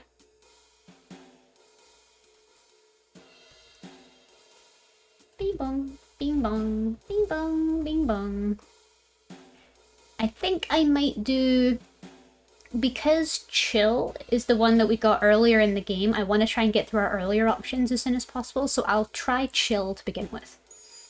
They'd run the classic good cop, chill cop interrogation. So instead of us going hard at the prisoner, we'll do chill. I'll handle this. Just gotta play it cool. It's on you, soldier. Calmly to the light switch, flicking it off and on a few times. Yes, ma'am.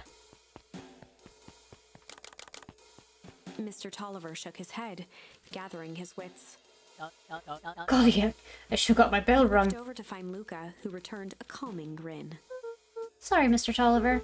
This was all a big mistake. I made a poll for nothing. I'm sorry.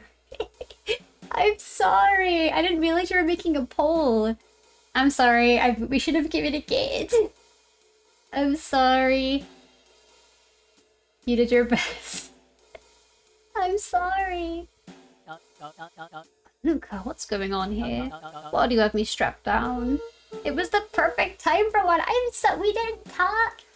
Sir, Mr. Burb, there was no communication. Alright. If we're gonna do a poll, I'll need to actually ask for one next time, so at least we know we're doing one, okay? We'll be better in the future. We'll be better. No one's fault, really. Rollo just got a little startled.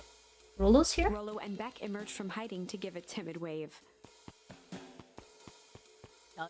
Well, alright. Mistakes happen.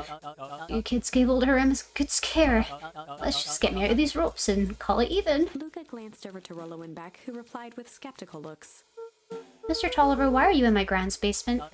I'm here to help, of course. Help with what? What's my gran up to? If you'll just cut me loose, I can show you. How do I know we can trust you? Mr. Tolliver exhaled with disappointment. Luca, have I ever done wrong by you? No. And since your gran moved to town, haven't I been nothing but welcoming? Yeah.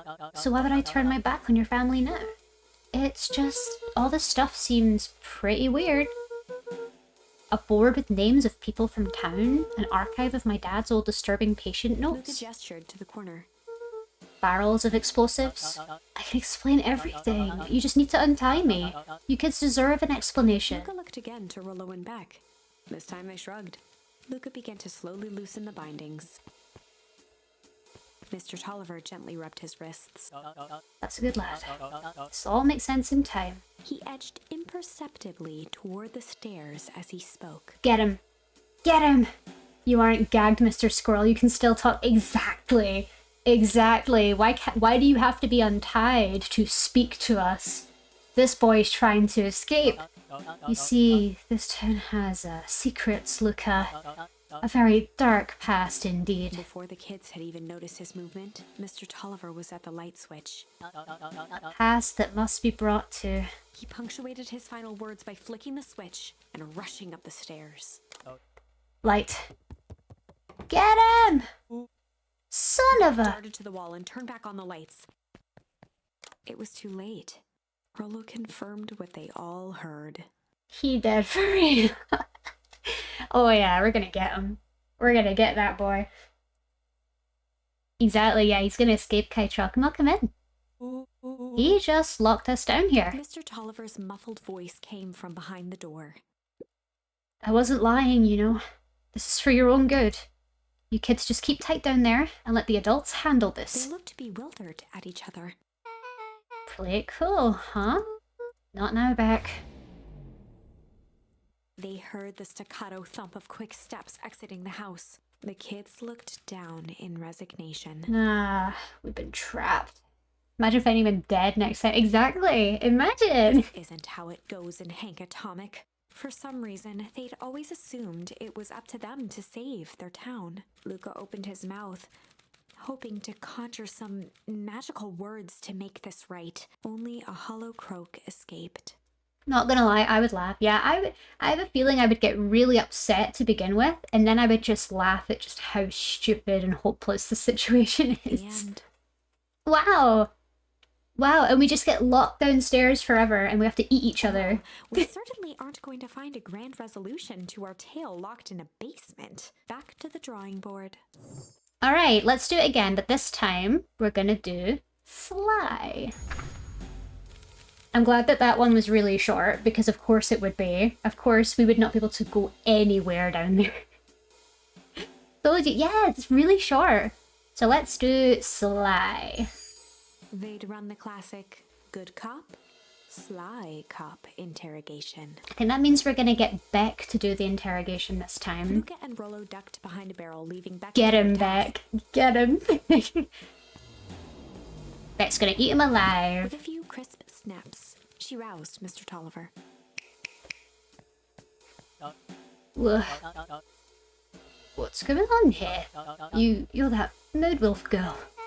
Please call me Beck. Sorry about all Mr. this. Tolliver looked down and shifted a bit, testing his restraints. It seems there's been a bit of a mix-up. You see, I'm down here for the same reason you are. Juniper sent you here? Beck caught herself before letting the surprise manifest on her face. She'd already gotten him to reveal his relation to Gran. This was gonna be easy. You know how Juniper is with her precautions. Operation Sparkplug has us all on edge, so I guess she thought you needed some backup. But she sent a child? What better way to avoid prying eyes? Who would suspect a kid? I suppose that makes sense. Mr. Tolliver wriggled a bit in his restraints. Oh, she's the rogue. She's the rogue of the party, and her speech is like 100. Oh, I'm sorry. Beck quickly removed the ropes. That had to be uncomfortable. Little, yes. But you understand? You never know who to trust in this town. Mr. Tolliver rubbed the growing knot on his forehead. Very true. So, it turns out we're both here Beck twirled to her hand, as if to prompt Mr. Tolliver to finish her thought. destroy the Beck evidence. shook her head and clicked her tongue. Yep, the old gal's nothing if not thorough. Mr. Tolliver let out an amused huff in agreement. She sure is. Can't blame her though. If anyone were to find out that we were going to destroy the source, well, we both know how bad that might be.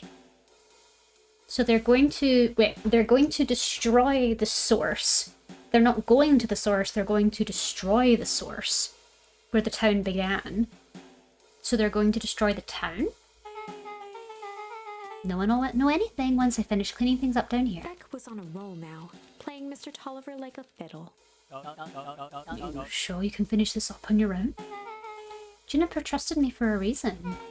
You can leave the rest on me. Good. There is one more loose end I'll go with. Loose end? It's nothing really. The other day I had the radio on scan while we were stocking the candy shelf.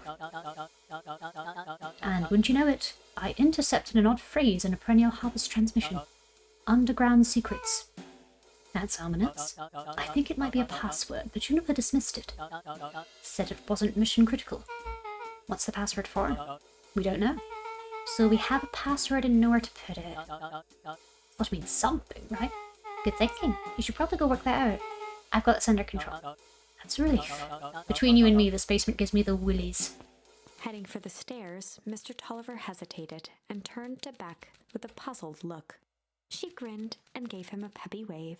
With a shrug, he continued up the stairs, whistling a jaunty tune. You guys catch that? Sure did. The whole time Mr. Tolliver had a candy shelf, but he never sells us his apples. Beck blinked slowly in disappointment. The password, Rolo. Well, sure, but once things are back to normal, I'll be having a word with Mr. Tolliver about that candy shelf. Fine, in the meantime, I've got an idea. She turned to the table and began tearing small scraps of paper. He said he heard a password on the radio. Any good spy transmission is never what it seems. Beck marked each scrap of paper and leaned back. We just need to find the hidden meaning. Okay. What's another word for underground? Buried? Covered? Could it be a cover-up? Maybe it's one of those each letter is a number thingies. So U would be 21. N would be 14. G would be... Oh, it's an anagram. Nunn Creed's drugstore. Beckett and Beck looked at Rollo with amazement. Rollo, that was incredible. Well, it's either that or Kren's nude rug store. Yeah, I think you were right the first time. How did you do that? What can I say? I love ciphers. Well, I guess we know where to go next. That's cute. Like, that's so cute. I find people that can just read code like that. Nude rug store. I want a nude rug. Just like nude, like nudes on like a knitted rug. That'd be so cool. Nude rug store. Give me a, like, you know how you get Ducky Makuras? Like, give me that Katsuki Bakugo nude rug. Absolutely. Step on him every time I'm leaving the house. Nude rug store. Nudes on a rug, you say? I mean, there's a business opportunity right there, isn't there? There's a business right there. I'm in the business of nude rugs. Alright, we're going to the drugstore. Oh! Eyes, it's a crush. Eyes, it's your woman. You scared me half to death. Sorry. You kids haven't seen Mr. Tolliver around, have you? No. He's got me waiting around like the last slice of pie. I swear that man would be late to his own funeral. I prefer a body pillow. Yeah, because at least you can hug it, right? With body pillows, you can give them a little cuddle. With rugs, you can't really. You just have to step on them. Feels very mean. You're late, Augustus. Sorry, sister. I was caught up with work. Work? You? A few more details to lock down for the festival. Oh, what do you have to report? What's this insipid town festival really about? Gus looked around nervously. I think Mr. Kerr really does just want to do something good for the town. He's actually a pretty nice guy. You should spend some time with him. I didn't pull strings installing you as mayor so that you could make friends. Your job is to help me figure out what Kerr and Perennial Harvest's true intentions are with this town. We have a responsibility. This is our father's town. Was. Excuse me? This was our father's town. He's gone, Eris, and he isn't coming back. Father left us with nothing but problems. Mr. Kerr came here and offered to help us. We accepted that help. We didn't agree to them turning Father's warehouse into a toxic dumping ground. Just a temporary arrangement. The glow can be seen from our backyard. They are dumping their nasty little secrets on us. When all this inevitably goes wrong, who do you think will be blamed? Eris's cry hung in the air. We have a new choice to make now, sister. This town is going to change, whether we like it or not. We're going to choose to be a part of that future, or be forgotten in the past. It's a shame Father named you Augustus, but you will always be a Gus. Good night, Eris. See you at breakfast tomorrow.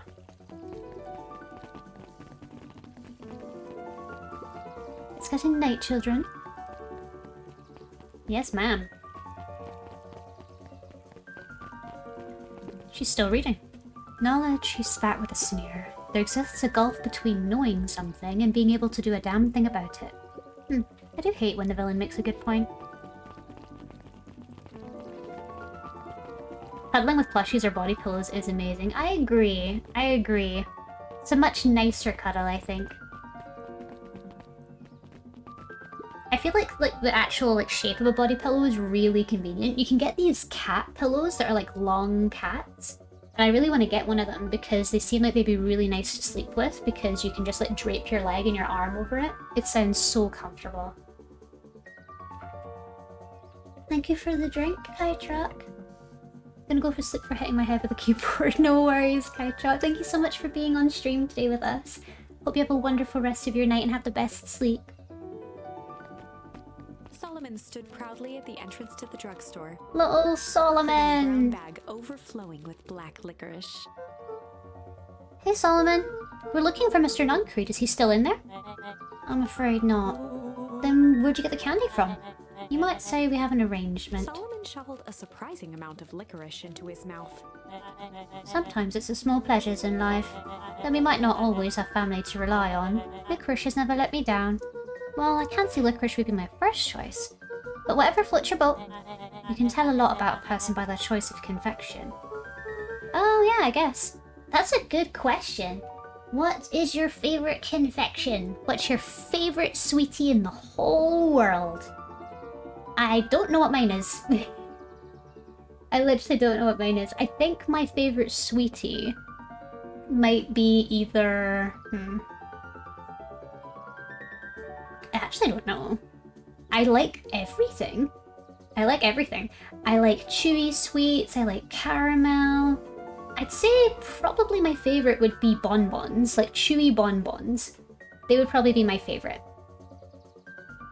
Vimto bonbons, there we go. My favorite confection is Vimto bonbons. Then it's like Haribo strawberries, it's cola laces, Parma violets. I love lots of different sweeties.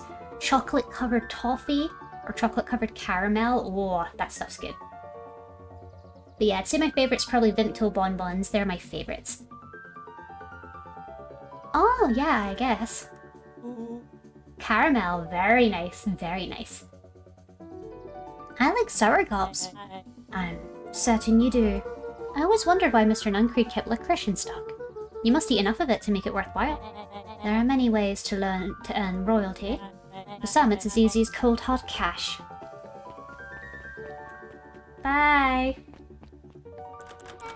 Well, he's right, it's locked. There's gotta be more clues. Okay, let's see.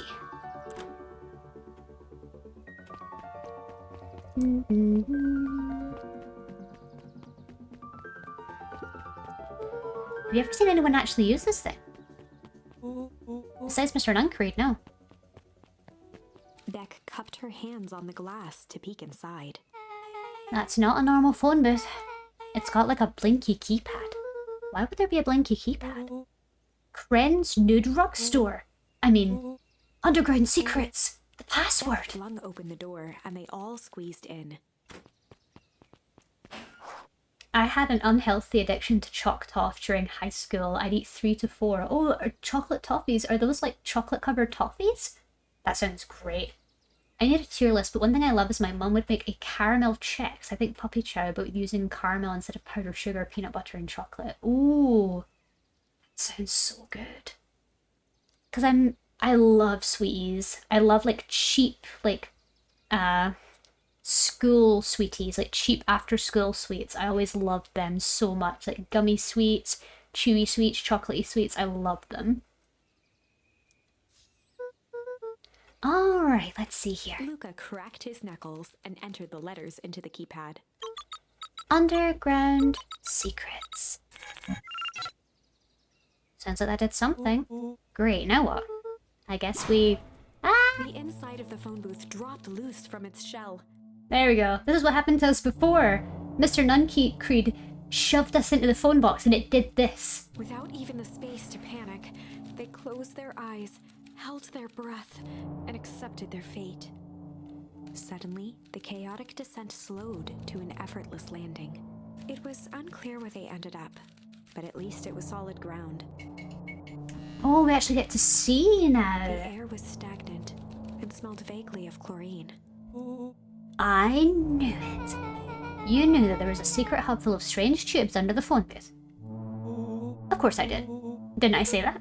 No. I definitely thought it. Luca, do you remember when I said how cool it would be if the trans-dimensional conduits from Hank Atomic issue 12 were real? Rolo, at one point or another, you've said that about every technology ever discussed in Hank Atomic. That's why I'm such a good predictor. It looks like each of these has something written on them. Mining Operations Alpha. You guys have mines here? Not that I know of. The town is all farms and fertilizer, and a series of tubes. Pa always says you can only trust a miner up to the point where they hit gold. Not sure how that wisdom applies to this exact situation. That's the thing about Pa, you don't always realize what he means until it's too late. The candy store where people would buy their sweets after school closed during the COVID lockdown after nearly 45 years. It was a sad day for the locals. Yeah, that happened with a lot of towns, didn't it? That happened with my town, where I grew up. There was always like these little candy shops, these little newsagents, and I'm pretty sure a couple of them closed down around the COVID pandemic. It was really sad. Because kids weren't going to school and like no one wanted to go out and go to the shops. Perennial Harvest main office. That's where my mum works. What does she do? Science stuff. Is she involved in all this? We just moved here. How could she be involved? True. Valentine Fertilizer Warehouse. Isn't that where you almost got snatched? Yeah. Why would a Perennial Harvest have a tube going to an old Valentine place? This is starting to feel like something big. This suit has a broken mask. So have we found our mystery warehouse creeper? We've at least found their hazmat suit. If it walks like an uncreed and talks like an uncreed, let's not jump to conclusions. Just saying. It's thickening. The mystery is thickening. That's a lot of buttons. Stand aside, Earthlings. I read enough Tank Atomic to know my way around sci-fi tech. Willow's hands hovered over the field of blinking buttons. Eeny, meeny, miny. Rolla, what did you do? Nothing! I didn't even mow yet! Oh, someone's coming. What was that? Hide! Where? There's nothing but weird tubes down here! Just get back! Hello! Shit. No! Quick, hide in the shelf! No, we couldn't. Oh god, he's gonna murder us. Oh, it's gonna happen again. Shit. Shit. Shit. Awesome. You all need to come with me. Now. We aren't going anywhere with you. Not until we get some answers. Mr. Underground Secrets. I told them it was an absurd password, but they love anything that makes them feel clever. They who? That's no matter. If I can keep you hidden until after the festival, I might be able to save your skins. We don't care about our skins. Hold on now, I like my skin. This all stops now, Nuncreed. Joseph waited for a moment in silence. You sound just like him. Who? Walt. You don't get to talk about my dad. You know, your father and I were friends back before. He gestured toward the strange tubes. All of this. That's a lie. It's true. I used to bounce you on my knee. What happened? Same thing that always happens. Reality, complications, life. We were a team, Walt and I. An idealistic doctor and a bright-eyed pharmacist. Both hell-bent on helping folks. So you were his sidekick? No, we were partners. He helped the patients and I helped him. Yeah, total sidekick. They always start babbling about the dead family and unexpected type. They do. They're like, you know, you remind me of your father.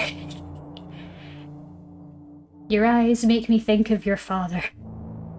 Nuncreed let out a growl of a sigh. Luca, I need you to know this. I need someone to know this. One day, Sharper Valentine comes to us. Says he's got an opportunity. He'd found something he didn't quite understand, and he was willing to pay us both handsomely to help him understand it. And my dad said no. Your father and I both believed in helping people, but the thing I could never get him to understand was it's a lot easier to help others if you help yourself now and then. Classic sidekick into villain plotline. Holt loved being righteous, almost more than he loved his family. He was wrong about one thing, though. When he begged me not to take Valentine's offer, he said, "Joseph, if a person says yes one time to shop a Valentine, he'll make sure they keep on saying yes to him until the day he's dead and gone." He shook his head wistfully. Hi, Jeannie, welcome in. Sharper's long gone, but he's still got me saying yes. Is there a point to this sob story? Not really. No. Just an old man trying to delay what needs doing. Nuncreed took a menacing step towards the children. We can overpower him. Bite his eyeballs out. I'll try to keep you safe. I'll try to keep you and Juniper out of this. But you forced my hand. Luca began to laugh. What? You really don't, though. My gran isn't out of this. She's been scheming under your nose. Juniper. Seems like she's planning on crashing the town's party. She's going to disrupt the festival. Why would she? Color drained from Nuncreed's face. How does she know? Apparently she knows a lot of things. What? Let's just say this isn't the only underground lair that we've busted today. And honestly, hers is way cooler. She's got maps and explosives and bad intentions, big man. Nuncreed grabbed Luca by the shoulders. His eyes were frantic. Uh-oh, don't touch the child, sir. You need to tell me what she's gonna do right now. She doesn't understand what it is she's messing with. Tell me now. She's in danger, boy. I don't know. She had a map with a mark in the fountain in town square. Why A would jolt of realization struck Mr. Nuncreed. she knows about the source? What the heck is the source? If she tries to destroy the source, it would catalyze and... Dear God, she's gonna freeze us all. There we go, that's where the freeze comes from. You all need to run. Run where? Away. As far away from this town as you can get. Head west and don't look back. The source is under the fountain. That's why we've got a deep freeze. Because she tries to... That's what's going on. There's like some sort of... Maybe there's a sort of reactor underneath the fountain. And the Gran is on like is in a rebellion or something and is trying to destroy what's under the fountain, but in doing so, she causes a huge sort of catalyst explosion that freezes the town. Exactly, I think you were right. Well done, Eyes. Good job. I knew it. Yeah, that's what I mean. I thought the Gran was evil, but it turns out she's actually trying to like stop whatever the town's doing. Very interesting. Genius. Good job for the people that were able to deduce that. I am so like... I'm just getting swept up in the narrative. I'm barely theorizing, but I'm just really enjoying the story. Aizen's smart. Yeah! Aizenaxi is smart. That did not go how I expected. So... We're totally following him, right? Totally. See you on the other side. Whee! Oh, we're going to the mines. You good? Yep. I love this town. Whee! Chapter 8. The Cold, Hard Truth. Wah. Beck leapt up, allowing the suction to yank her into the dark. Dimness eclipsed around her like the shutter of a camera, as she seemed to cover great distance in mere moments. Her only points of reference were glints of upcoming turns, which approached with frightening speed, only to carom her gracefully along. She heard the tinny, distant echoes of Rollo's glee. Once she stopped fighting against it, the ride was impossibly smooth. Then, all of a sudden, as if minutes had passed in an instant, light blazed into view. A burst of wintry air snuffed across her face, and she was flung out into the cold. Oh, we must be high in the mountains.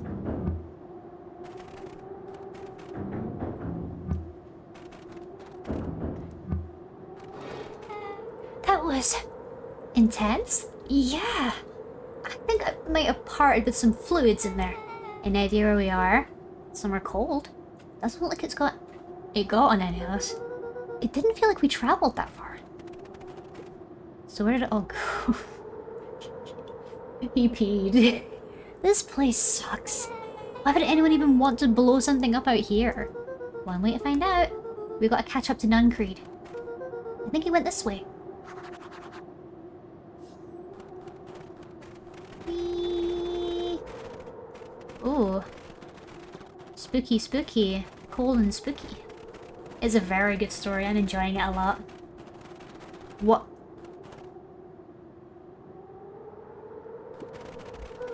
This looks familiar. Maybe we can clear off the snow. No time. Nuncreed's getting away. This looks like Beacon Pines. This looks like the area where the sign was before. It looks exactly like Beacon Pines.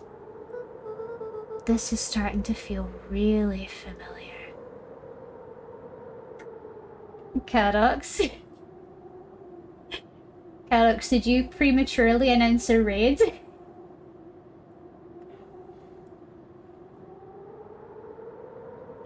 Did you... you did. Everyone, shh.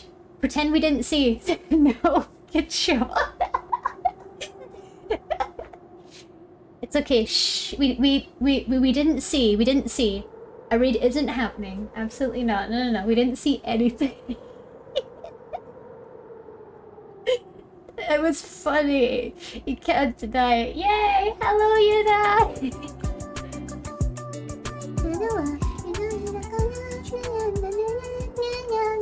Welcome in, Yuna! Welcome in!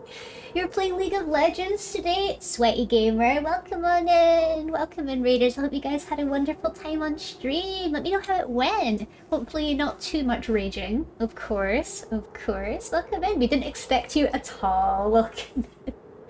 Hope you had a lovely stream, Yuna. It's so great to see you. Let me know how you got on. Thank you everyone for coming in. If you've not met me before, my name is Lav. I'm an art streamer. Right now we're playing the wonderful, the amazing Beacon Pines. We're very far in, so if you've not played this game before and you want to play, I would suggest dipping out so you miss out on any spoilers. But no worries, Yuna, no worries. Thank you so much for being here. Off you go. Go get yourself some rest. Thank you so much for bringing your lovely community in here tonight. Thank you so much, and I hope you have a wonderful sleepy. In the meantime, anyone else that wants to get going, that's no problem at all. But if you want to stick around, we're going to be playing for another hour.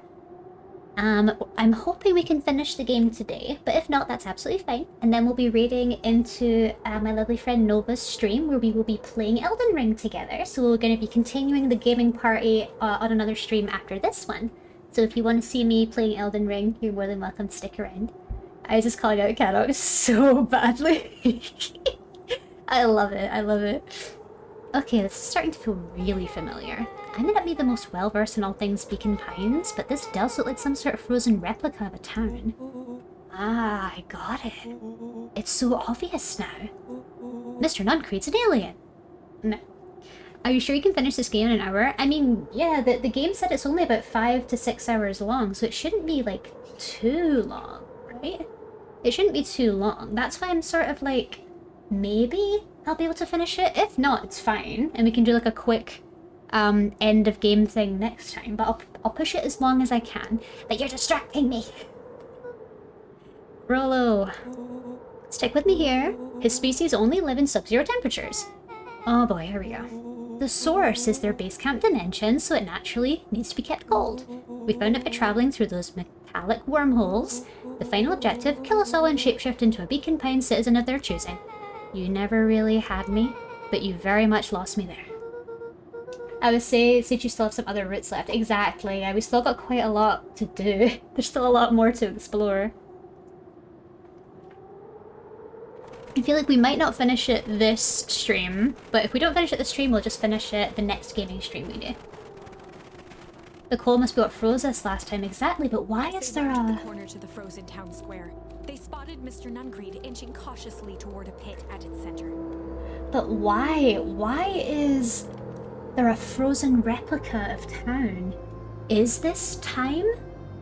Is this some sort of wormhole? Is this what Axios was saying? Are we playing with time here? He held his arms out gingerly, as if approaching watching a beast in the wild. Oh. Upon closing the distance, Luca recognized what Nuncreed was after. Gran stood confidently at the edge, one arm outstretched over the abyss. Nearby, a wheelbarrow had been emptied out. She held a lit torch, which flickered in the bitter wind. Juniper, I don't know what you think you're doing, but I assure you this is not going to solve anything. If you drop that, you've doomed this whole town. It wasn't me who doomed this town. I've been watching you, Joseph. I know what you've done. You and your co-conspirators. Gran? I think we're going to take a small ad break, guys. Before we get any further, we've got an ad break coming up. So we are going to take a little bit of time away. We are going to have a little 3-minute break, and we will be back really, really soon, where we will continue the rest of it. Oh, wow, okay, lab, worst timing, I know. Bye! sit with the to be continued, and I'll see you guys in 3 minutes. Bye!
Moment of truth!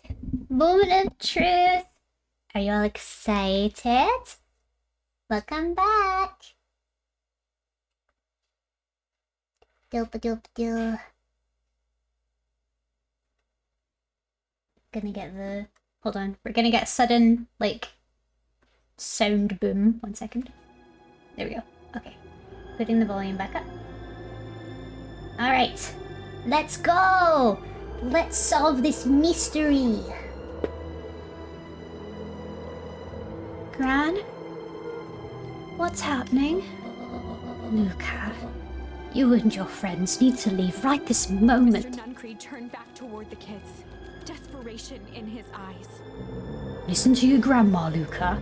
This is between me and Juniper. Back held steadfast in awe. Luca approached closer. Mr. Nuncreed spun back toward Gran, his voice growing louder. Who is she? You've got it all wrong, Juniper. Just hand over the torch. You don't understand what you're doing. How could I possibly trust you to do the right thing? Paul told me everything. He trusted you, and you betrayed that trust. Luca, did you know that this man's entire life is a lie? If it weren't for him, your father might still be alive. Mr. Nuncreed winced with anguish. His voice hardened. That's not true. Both now yelled, not to each other, but at fate itself, making their peace with long-held burdens. The wind howled with encouragement. Granny's the one to talk. Yeah, like, girl, you're supposed to be dead. Who is you? Walt was like a brother to me. We just had different ideas about how to affect change. Very convenient that your way just happened to line your pockets. Now that's not fair. They menaced at each other, both catching their breath.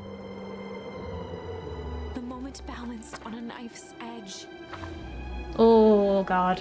Amid a blur of emotions and memories, Luca's mind flooded with questions. Oh, what sort of... we're gonna have to do multiple, like, outcomes for this one. Calmed, as if to give him the stage. And in the stillness, he began to weep. So all we can do for now is weep. That makes complete sense.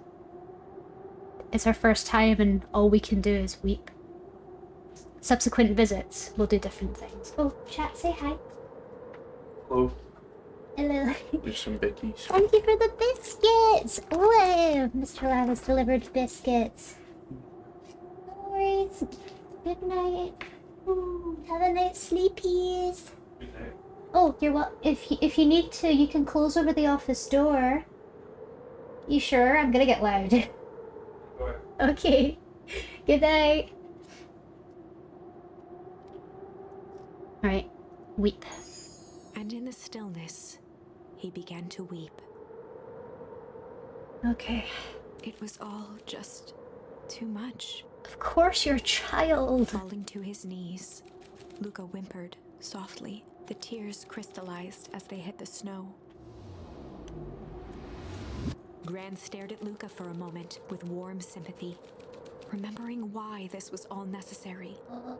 This will all make sense soon, Luca. Then everything can go back to normal. I She promise. stiffened up and brandished the torch at Mr. Nuncreed. Oh, because remember, guys, in this one, I'm pretty sure in this specific timeline, we don't know that Gran is an imposter. We don't know she's supposed to be dead right now. In the other timeline, we know, but in this one, we don't. You can't hide behind those people any longer, Joseph. Once their precious source is destroyed, we'll see where their loyalties fall. Juniper, don't. Ignoring his final plea, Gran flung the torch into the deep darkness. Hasta la vista, bitch! Mr. Nuncreed moaned in resignation. The torch echoed as it ricocheted down the hole, punctuated with a thunderous thud. So we don't have access to the good ending. Not yet. Not yet. You see, Joseph, I've learned one very important lesson in life. I'm cutting that, don't you dare. take my jam, man. Fuck off. If you want things to change, then you must be willing to. Before Gran could finish, the ground shook her to silence. Ah, she's fucked everything up. She's destroyed everything. Goodbye. Thanks, Gran. Gran only had time to spin around and run to Luca. Thanks, Gran, you suck. Her attempt to shield him, an honorable but trifling act. Girl, you should have just stuck to making jam. Unflinching love, pitted against an unthinking horror, there was no contest. Her warm embrace froze in an instant. That is where they remain, fixed in place, forever. And so, our story ends on this melancholy scene. In a town brought low by its secrets, sits the frozen statues of a misguided band of meddlers. The end. Well, that was dire. I think she is the real Gran. Do you think she faked her death? Like, do you think that there's like sort of a faking going on here? On the bright side, we finally figured out where all the ice is coming from. Exactly. Now we know where the ice is coming from. A parallel universe? Question mark. Now, The mountaintops. just need to find a way to deal with a mystic, unfathomable force of nature. Oh, that's a cool illustration. So we've only got one outcome here. So let's go back and figure out where we can do another outcome. We can do... Oh, we can go back to this one. So, in this one...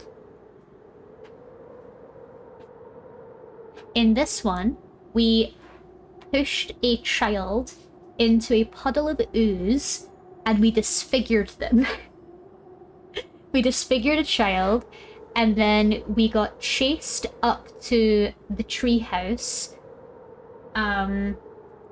Rollo is missing and we're trying to fight off a horde of pencil pushers.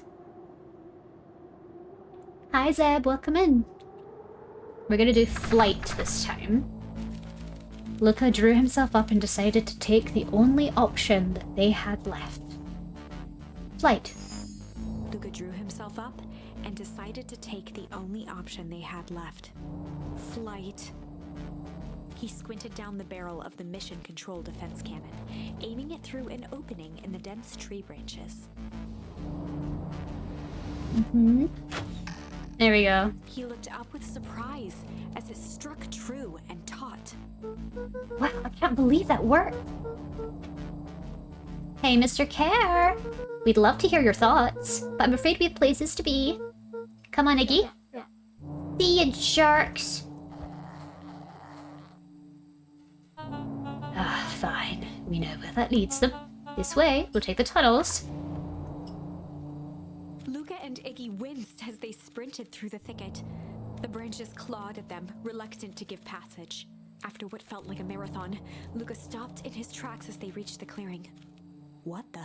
That was all he was able to say before Iggy slammed into his back. The boys tumbled down a steep decline and crashed with a wheezing thud on a surface as hard as ice. In fact, it was ice. Chapter 5. Signs. They stood silently, catching their breath.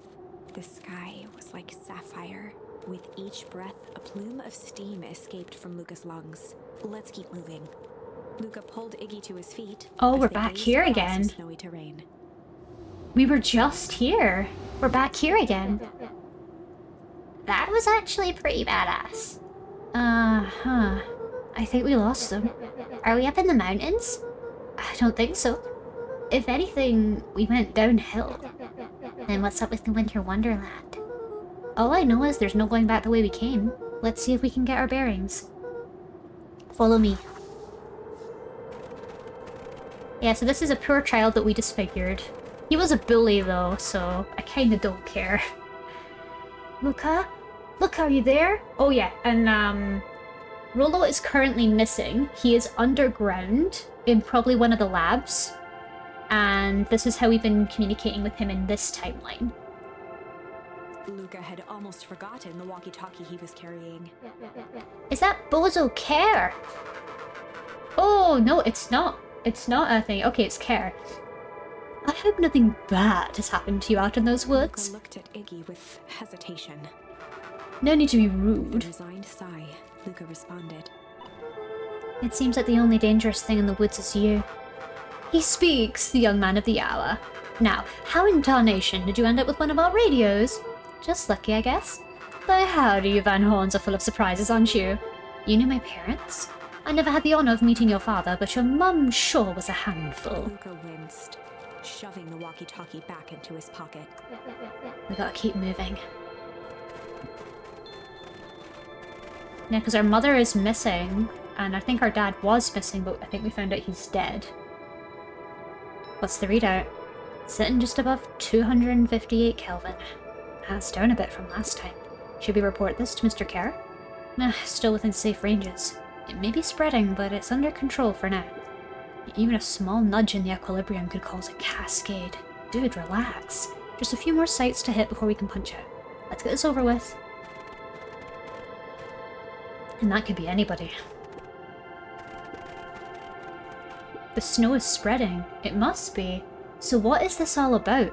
Is this like an alternate universe? I don't know if it's a wormhole or if this is genuinely a different location that's nearby the town, but it's all hidden away. Hard to say with all the snow. I think it's a town site. I can almost make out letters under there. What town could this even be? There couldn't be another town this deep into Wheatwood. I'm looking at evidence to the contrary. Let's figure out what we're dealing with here. Step 1, snow's gotta go. I'll see what I can do.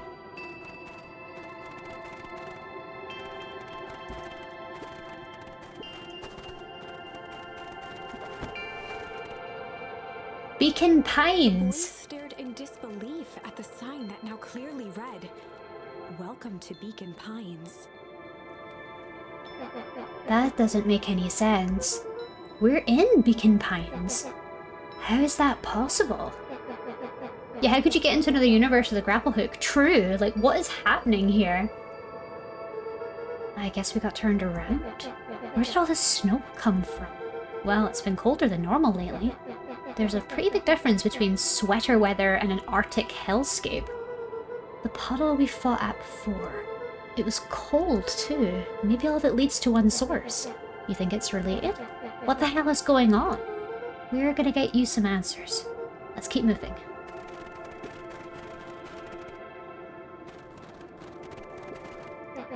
This stuff looks familiar to you? It looks like a barrel near the puddle I, shoved me into, yeah. An alternate universe can be a dome getting bigger. Yes, that's what I'm thinking. I'm thinking this is an alternate universe where the big freeze happened, and maybe they're in the past trying to prevent it. It's all frozen. Looking down at the frozen stream, Luca could faintly see a school of minnows encased in the ice. Maybe the source, maybe it happens in the town square.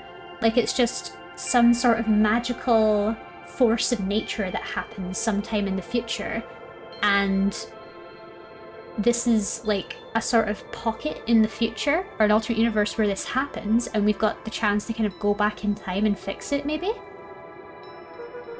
the fish didn't even have time to run or, you know, swim run. There's no corpses or anything anywhere. I think if we could find bodies it'd be different. Hush. He looked back to see Iggy's face twisted with confusion. Everyone's gone. What? There's nothing here but more snow. There must be an explanation for all this. We have to keep looking. You can look all you want. I quit. Iggy, we have to keep going. You don't get it, do you? This isn't one of your pathetic Hank Atomic stories. We aren't gonna save the day. We aren't even gonna save ourselves. My face is mangled. The town is destroyed, and everyone we've ever known is gone. We don't know that. You can't just quit. Do whatever you want. I'm done. Iggy, it's gonna be okay. Luca peered upward at the darkening sky. He let out a long, foggy breath. Faintly, Iggy began to cry. Seeing Iggy in such a pathetic state gave Luca a sense of compassion, and more than a little guilt. It is getting pretty late, I think. Probably not a great idea to stumble around in the dark anyway. Luca allowed himself to collapse next to Iggy. Just rest for a bit. The boys huddled together for warmth and comfort. If not for exhaustion, their minds would be racing, trying to make sense of the events of the day. Saying there's so much more. Yeah, go inside somewhere maybe. Get yourself sheltered from the wind. First rule of camping outdoors is shelter. As it was, all they had energy for was to sit in silence, numb.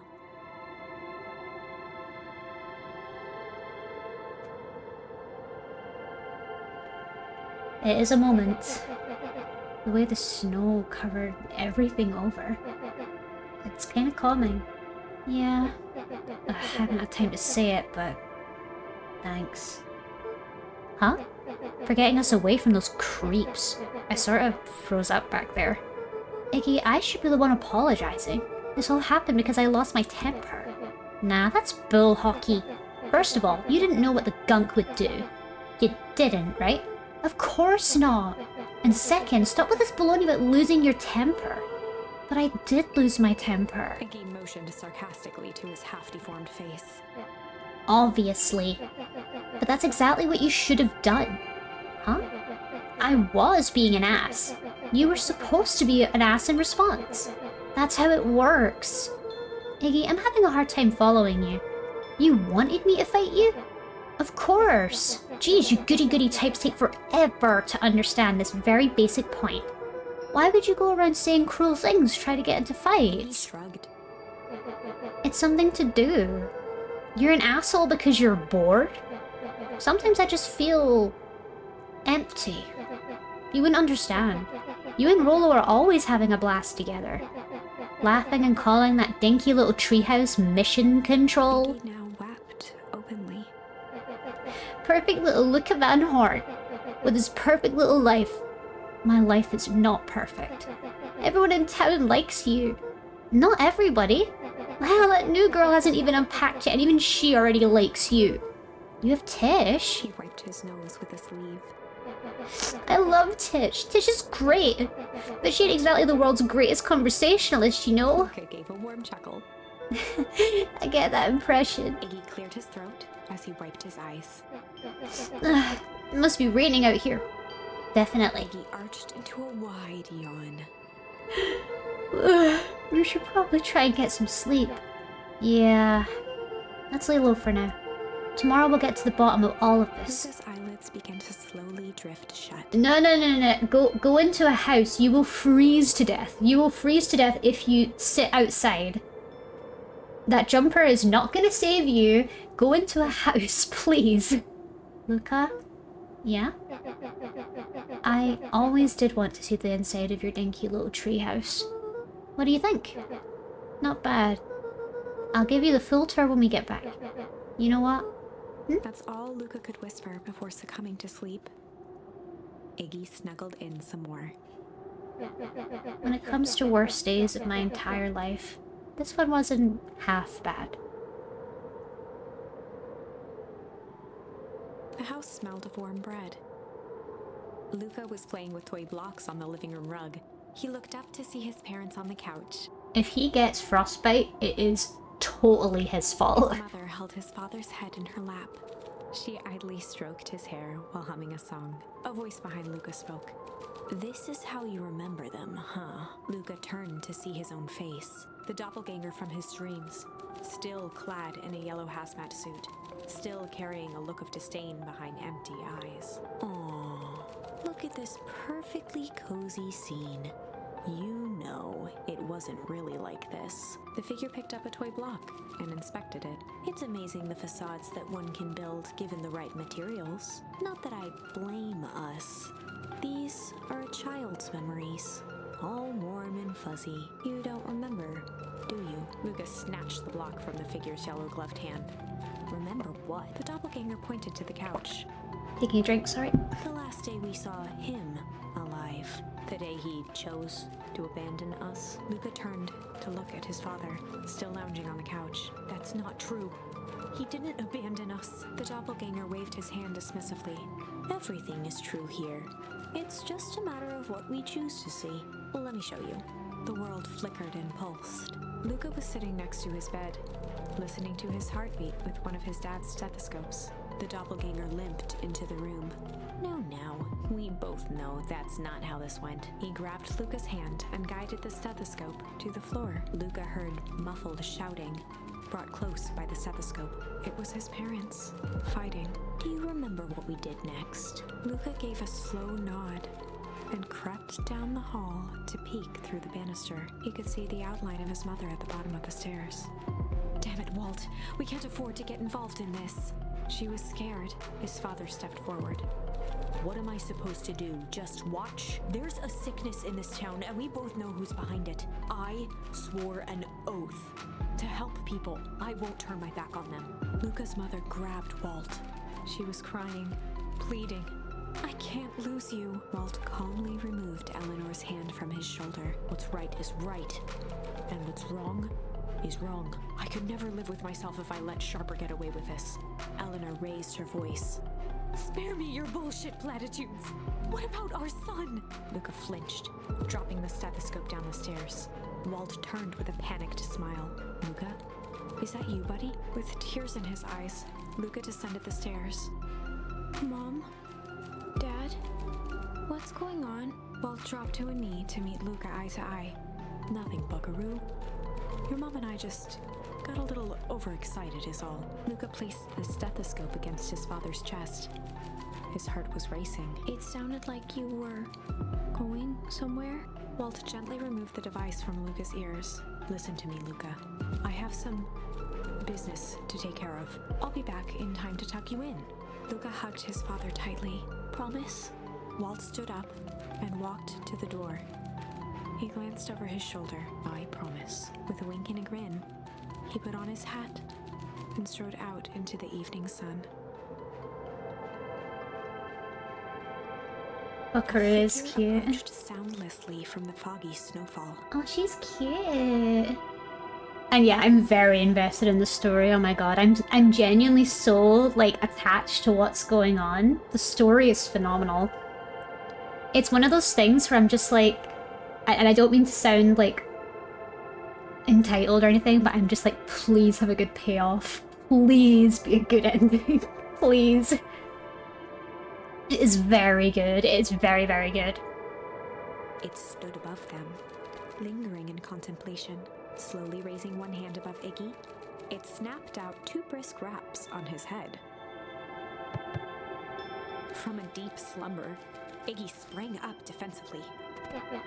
Get your hands off me! Whether it was the calming presence or the recognition that he was not in danger, Iggy felt his clenched fists lower.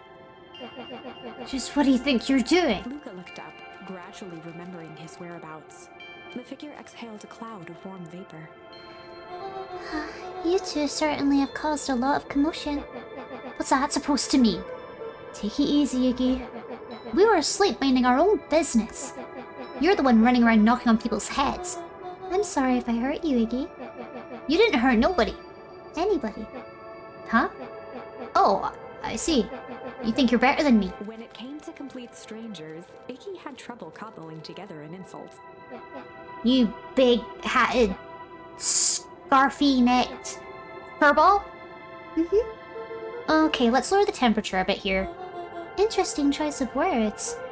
I mean, let's all just calm down. Who are you? A friend. An observer. A hitchhiker on the infinite expanse of possibility. Great, how about a name? If you must call me something, you can call me Nat. Iggy huffed with gratification. How about you make like a gnat and buzz up? Very well. Nat began to turn away indifferently. Wait! Do you live here? You might say that. So you know where we are? You might also say that. Look, pal, we just want to find out a safe way out here. You gotta help us or not. Before knowing how to leave, one must know where they are. Alright, that does it. Luca, I don't know about you, but I'm getting out of here one way or another. Iggy turned sharply and began to stomp off. Enough with the riddles. Iggy, wait up. Realizing he'd worn their patience then, Nat relented. Very well. I suppose this isn't the time for metaphors. I'll show you how to get back home. Luca and Iggy turned around with hope in their eyes. come here. Nat took a deep breath in. Close your eyes. Nat exhaled slowly, then snapped his fingers. Okay, open them. For a brief moment, Luca and Iggy let themselves believe that some great magic was about to unfold. Until they opened their eyes and found themselves in the exact same place. Because they're home. That makes sense. That actually makes a lot of sense that we're still home. Trolled. Cold and disheartened. This is your home. This is Beacon Pines. Look, Nat, we don't know how we got here. Maybe we stumbled through some time travel gate in Weepwood, or we teleported to some alternate universe, or this is all just some cruel experiment by Karen is good. But this is not our home. You're inching closer to the truth. Alas, the reality is much less fanciful. Alright, so they have mentioned... Luca has said the words time travel, alternate universe, and cruel experiment. And Nat has not confirmed any of those suspicions, but they've also not denied them either. But they're in the air. Our theories are in the air and are being recognized. Just give it to us straight. So be it. As I said, this is Beacon Pines. The original, true Beacon Pines. The original. You both grew up here, but the town you've called your home for the past several years is a replica. A remarkable achievement of engineering, to be fair, but a replica nonetheless. That's impossible. It's too much work. You need a whole town to replicate a whole town. Indeed, to pull off such a feat would require immense labor power. That which could be moved would be moved. That which could not would require a precise duplicate. We would have noticed. Someone would have noticed. You'd think so unless the auditing was impeccable. A mind-numbing attention to detail. As for the innumerable trivialities which complete the tapestry, well, you can leave that to this miraculous thing we call a brain. It has a real aversion to discontinuity. A revulsion, even. The brain is a wonderful way of smoothing out the rough edges, keeping us sane. Luca and Iggy looked around uncomfortably. So you're saying that someone made an entire new town and moved us all and no one noticed? Precisely. But why? Why is the question that can never be answered with certainty. The best one I can do is uncover. Nat narrowed his eyes, furrowed his brow, and uttered, The source. Why'd you say the source like that? Why indeed. Luca began to laugh uncomfortably. It's all ridiculous. There's no way they could, Down at his feet, his eyes darted back and forth in contemplation. With a sudden pain, a thought struck him. If this really is home. He sprinted off into the pale distance. As Iggy turned to follow, Nat called out, Iggy, it's not too late to turn back. Simply head west, through deep wood.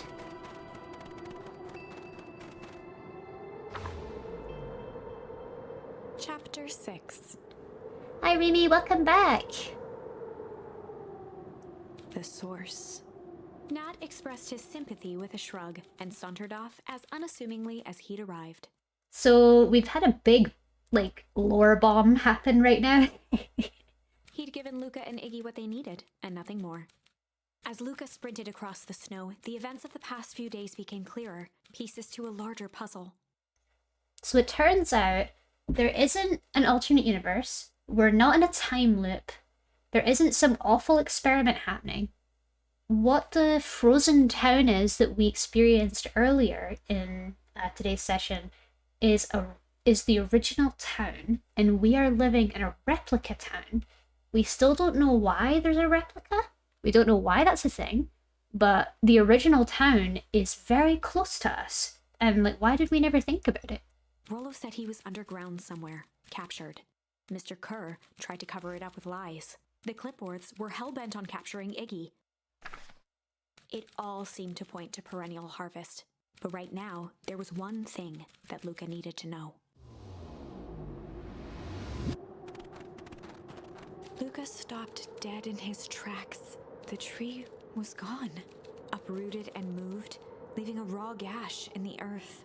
He dropped to his knees and dug wildly at the cold snow. His numb hands hit something hard. A headstone. A dry whisper escaped Luca's lips. You're here. All this time, I thought I was visiting you. But you've been here, alone in the snow. Dad, I'm so sorry. They ruined your favorite spot in the world. Our favorite spot in the world. Dad, what do I do? There was no reply, just snow-covered silence. Why'd you give me the slip like that? What if I couldn't find you, you jerk? Iggy finally noticed the tears welling in Luca's eyes and the snow-covered grave. Oh. Iggy, they stole his tree, Iggy. Yikes. Suddenly, they heard the crunch of approaching footsteps in the snow. We gotta hide. 259k. Fall off distance, still good. Whose tree? Ah. So at the very, very start of the game, the very, very beginning, we opened the game with us standing underneath this beautiful tree. And there was like a little sort of gravish thing there. And Luca's speaking to his dad who's passed away. So his dad's like headstone, quote unquote, is underneath the tree. We've basically found out now that that was not where his dad was buried, and he's been buried here all along. And the tree that he was buried under was their favorite spot when his dad was alive. So that spot has been taken away, and his dad's been here all alone all that time. And that is heartbreaking. That is absolutely heartbreaking. Dude, did you hear me? I said 259. Sorry. You ever think about what we did here? We saved a whole lot of people. Doesn't feel like it sometimes. What about everything we left behind? That's the grave of someone with a family. The people who loved them will never know the truth. The truth is overrated. He bent down to scoop up a snowball and lobbed it playfully. Hey, don't be such a downer, dude. We took this job to change the world. Yeah. Come on. It's almost lunchtime. Weirdo.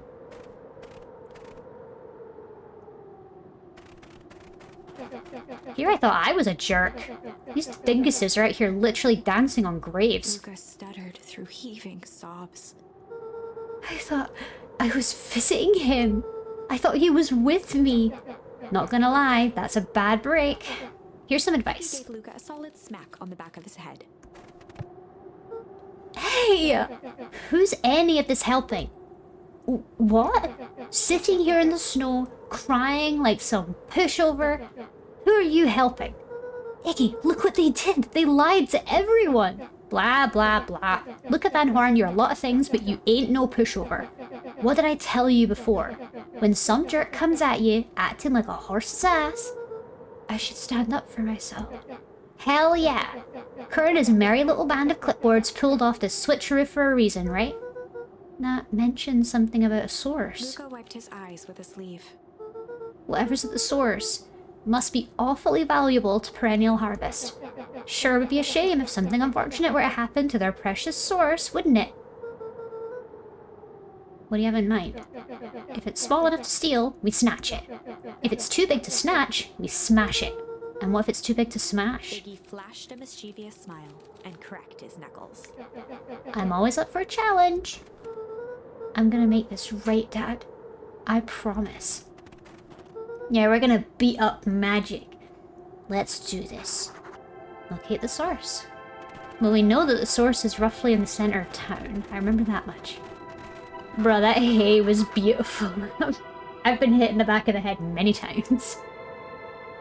It can get awful cold out there in those woods, Luca. Probably best you two stay put and conserve your energy.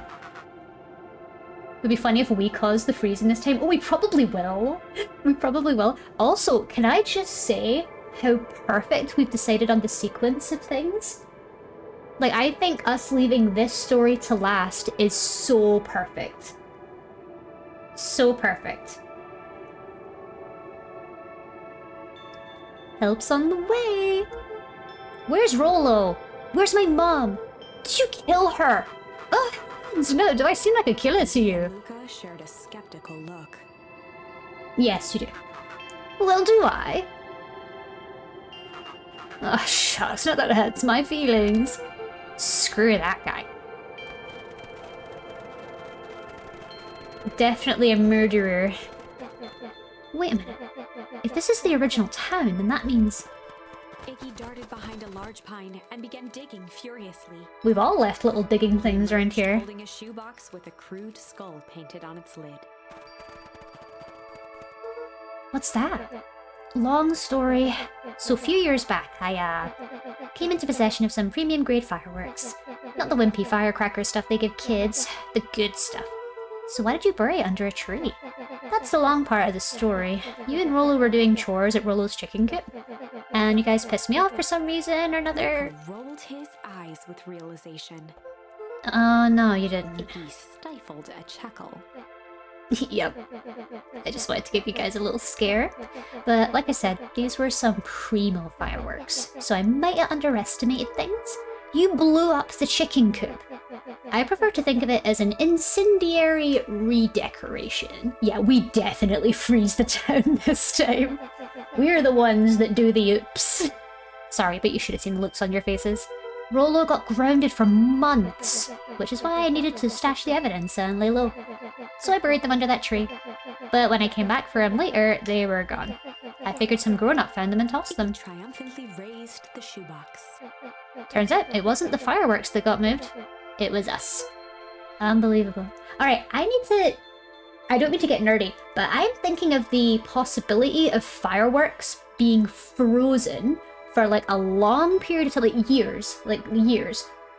Imagine fireworks being frozen for a few years. Would they still be like workable? So we kind of know when it happened. Yeah. Like it definitely happened within the last like few years, right? Oh, no way. Oh, they wouldn't work. I'm kind of trying to think like wouldn't it just not work?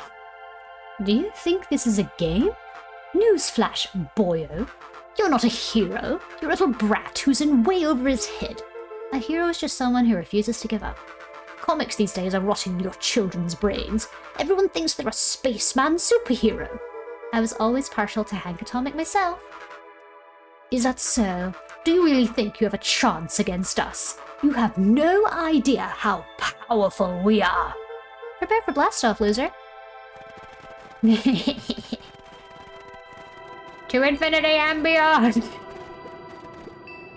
Crooked. Just like this whole stinking place. Crooked! We got a word off! We did it! I'm looking around for other words I can get.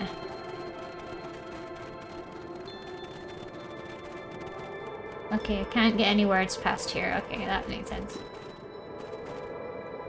Luca and Iggy inched up to the edge of the hole. Hey lad, jump in the hole. I will try. I will try. Arctic air breathed out of the cavern in heaving gusts. Echo! Echo! Echo! Echo. Whoa. I can see why they wanted to move us all out of town now. But why would they dig a giant hole? I think this is... it. The source. This is the source. It's a dang hole. How do we smash a hole? Oh, it's much more than that, my annoying little friend. Care. Where's Rollo? I wasn't lying before. He's safe. Well, safer than you two, at least. Drat, it's cold. You just had to drag me all the way out here, didn't you? Mr. Kerr gazed down the abyss in contemplation. It really is something, isn't it? What did you do to our town? What is all of this? Well, that's a doozy of a question. This is the source, where they collect the unrefined, Kerr scratched the back of his head. Honestly, boys, I don't understand any of this well enough to even explain it. Fact of the matter is, I'm not paid to know. What do you mean you don't know? Aren't you in charge? Heavens no, my role is merely to flash a winning smile and manage various complications. Complications like us? You are a smart boy. His face contorted into a saccharine grin. It really is nothing personal. Some people are destined to strive for greatness, and others are simply obstacles along the way. Seems like you were destined to be a creepy lackey. The point is that we all play our part in life.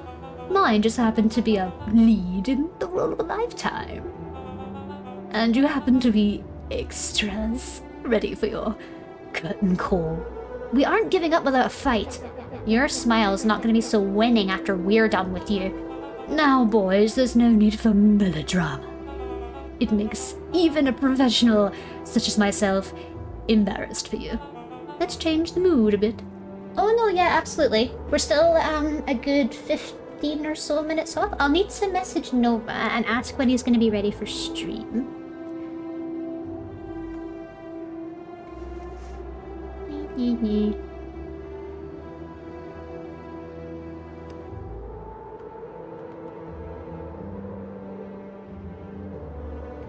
Just checking in with Nova, making sure everything is good.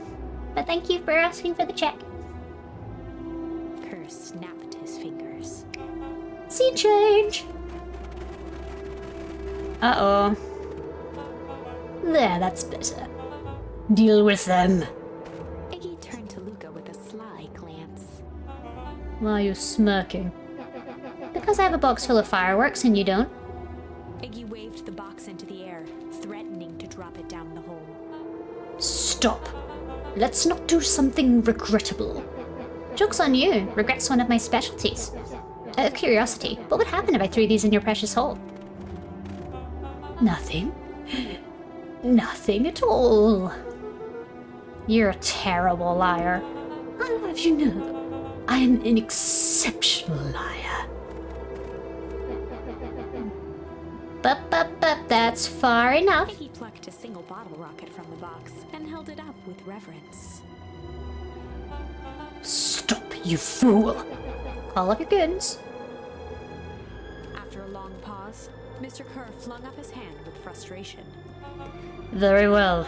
You could all head back for the night. It's been a long day. I'll handle these two from here. Call up your Mr. Kerr guns. sighed into the frigid air. It's just us now, Iggy. You can put that down.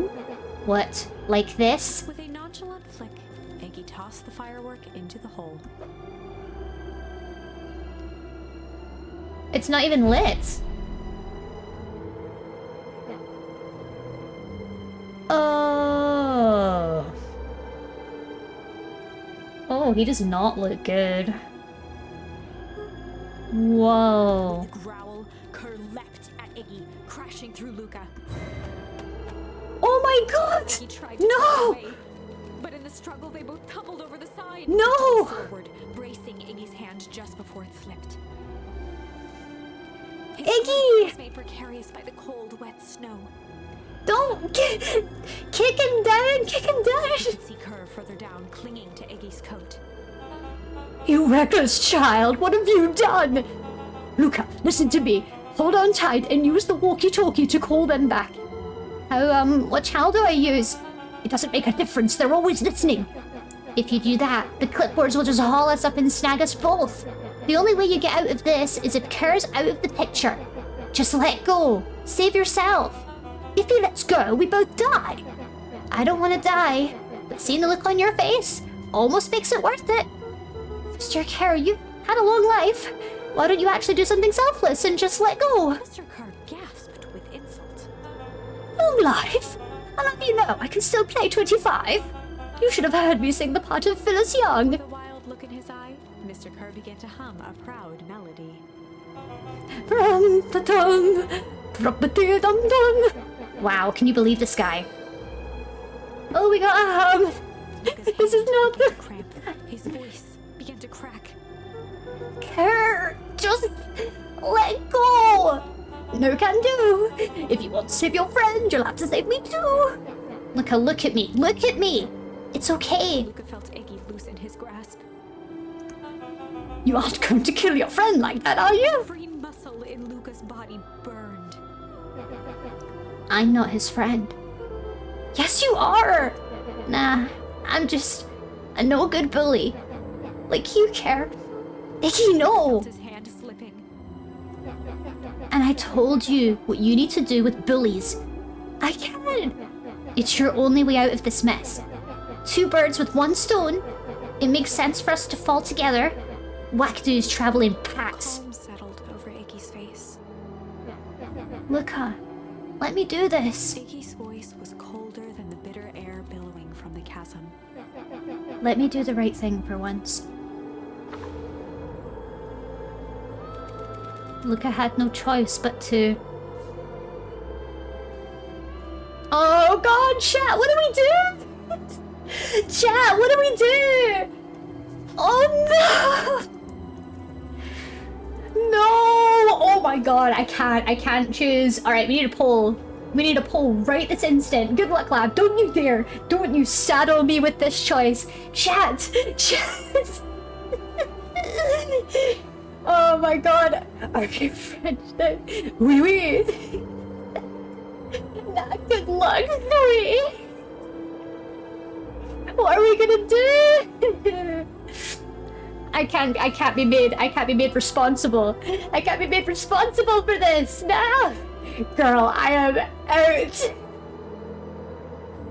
Oh my god. Oh no! Everyone, quick vote! What are we gonna do? Are we gonna save Iggy? Are we gonna let him fall? 50-50! Don't you dare! Don't you dare! I'll give it to like halfway through the timer and then we'll decide. 50-50! Make it a tie! No! Don't make me do it! No! No, I don't want to hurt Iggy! Make it a tie! You're all so mean! I don't want to do that! Who's voting yes? Kill the child! Kill him! Oh my god! Alright. Alright, that's it. I've decided it is... I mean, that's a perfect ending for a bully. Yeah, exactly. Alright, we're gonna do accept. We're gonna start with accept. You want to do something good? Exactly. We're gonna start with accept. Let's do this. I might have misunderstood the context. That's okay. Alright. I accept your request. Luca had no They're choice criminals. We have to do it at some his point. request. We may as well get the worst one out of the way now. Quiet blink, Luca watched a teardrop sail down into the howling void. As his fingers slowly gave up, he met eyes with Iggy. Good. No! The two Iggy! silhouettes were swallowed by darkness.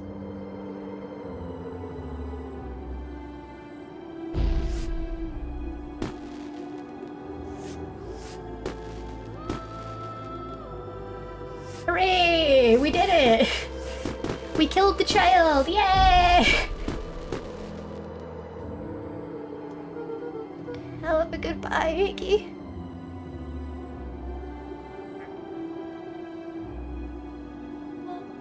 Luca, you should really step back. What? Quickly.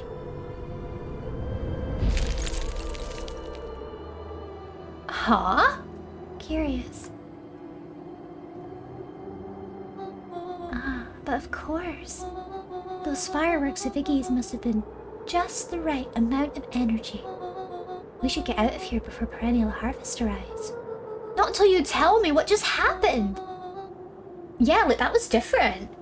Axios eyes, that's different. Huh. Your friend's sacrifice just saved this town. For a little while, anyway. How? Tempus liquamine is a peculiar substance. It can change the relationship between matter and time itself, but doing so requires unfathomable energy. In a closed system, that energy can only come from its surroundings. A useful side product of this property being, by adding precisely the correct amount of energy to it, one can create a cryogenic cascade. So the gunk makes things cold and the fireworks made the whole freeze over. That's one way of putting it, yes. As a dumb luck would have it, the fireworks weren't strong enough to generate a runaway reaction. I shudder to think what would have happened in that case. We have some idea what that would look like. It will take them a good while to safely break and access the source again. If you know all this stuff, why haven't you been helping? I have been, in my way. Each one of us has our role to play.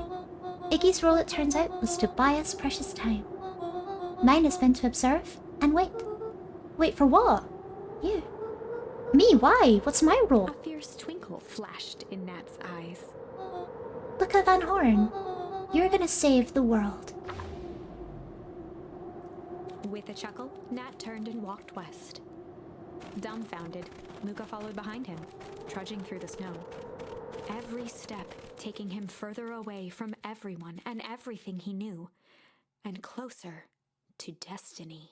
That's why when Granny blew up the hole, it froze the town. Exactly, it was the wrong chemical reaction. To be continued in Beacon Pines, Pines Harder, Revenge Served Cold.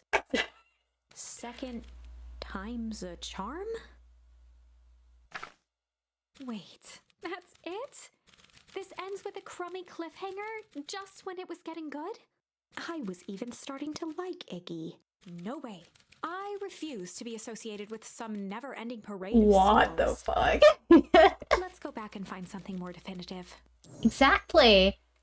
Well, I think that is a good time to finish up for the night, guys. Let's make sure that Nova is streaming. You are ready for me to raid.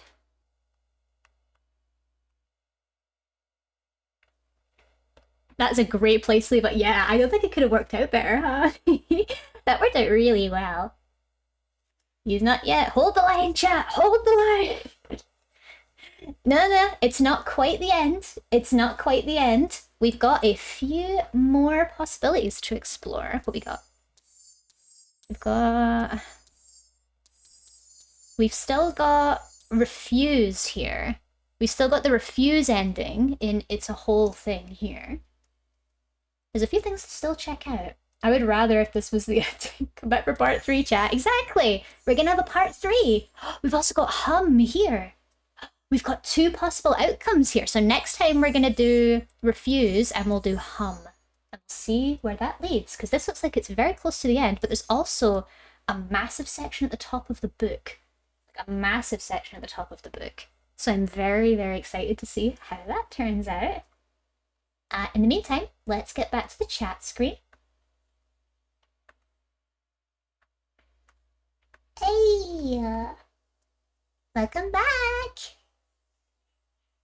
Whoa, I'm having such a great time with this game. I cannot describe how good of a time I'm having. Oh my god. I'm having the best time. Did you guys enjoy it? Did you guys enjoy your time? That was so fun. Kista! Thank you, thank you. We are now waiting for Nova to be ready. Waiting for Nova to start Elden Ring, and we will raid into Elden Ring. When Deltarune? Oh, I'm not going to be playing Deltarune. I don't think I'm going to do a good job with Deltarune. I haven't even played the first one. Honestly, I haven't played Deltarune at all. So that is something that will probably never happen. I'm very sorry.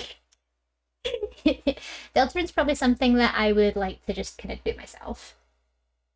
I prefer picking up games that like kind of aren't as well known, and I feel like Deltarune's just a bit too hot, I think. Like, I only played Undertale like years after it was released. Got any plans for the weekend that you care to share? Ooh, that's actually a very good point. I don't really know. What are my plans for the weekend?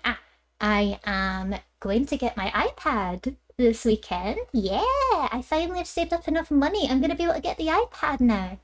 So I'm going to be going to get that on Sunday, and I'll be learning it over the weekend, and then hopefully I'll be able to show you guys some art that I've made from it. It's going to make my life so much better, honestly. I'm so excited. Send pictures. I 100% will. I will send so many pictures, you'll get so annoyed at me. How about you guys? Do you guys have any fun plans for the weekend? You guys have anything you're getting on with?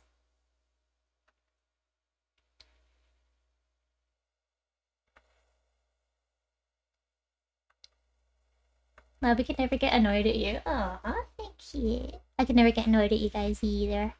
It'd be very mean if I did. Where is Nover? What's Nover doing? Oh, there we go. Yay! Alright. Let's raid! Let's raid Nova. Thank you everyone so much for coming onto stream today. I had so much fun playing games with you guys today. Our next stream for games, we're gonna finish Beacon Pines, and then if we're left with a bit of time left over, we might play another game. But my hope is that the next stream we can fully finish Beacon Pines. I'm very, very excited for that. I'm very, very excited. This game is amazing. I'm having the best time. I'm having the best time with it, honestly. And I hope you guys have had a lovely time with me too tonight. We're gonna raid over to Nova. I'm gonna get my game opened up and we're gonna play some Elden Ring. We're doing Shadows of the Erd Tree right now, which I'm very excited about. We're having a lot of fun so far. We've already beat the first boss. But yeah, I hope you guys had a lovely time with this. And please join me on Nova stream. For next week, I'm hoping to put in 2 art streams. It's either going to be 2 art streams or 1 art stream and a gaming stream, because I really, really want to finish Beacon Pines. It's so much fun. I love it so much. But good luck, Axie, with your day. I hope it goes well. I hope it goes well. But yeah, thank you all so much for being with me here today. Have a wonderful rest of your weekends. I hope to see you on stream. And see you soon. Bye-bye, everyone. Bye.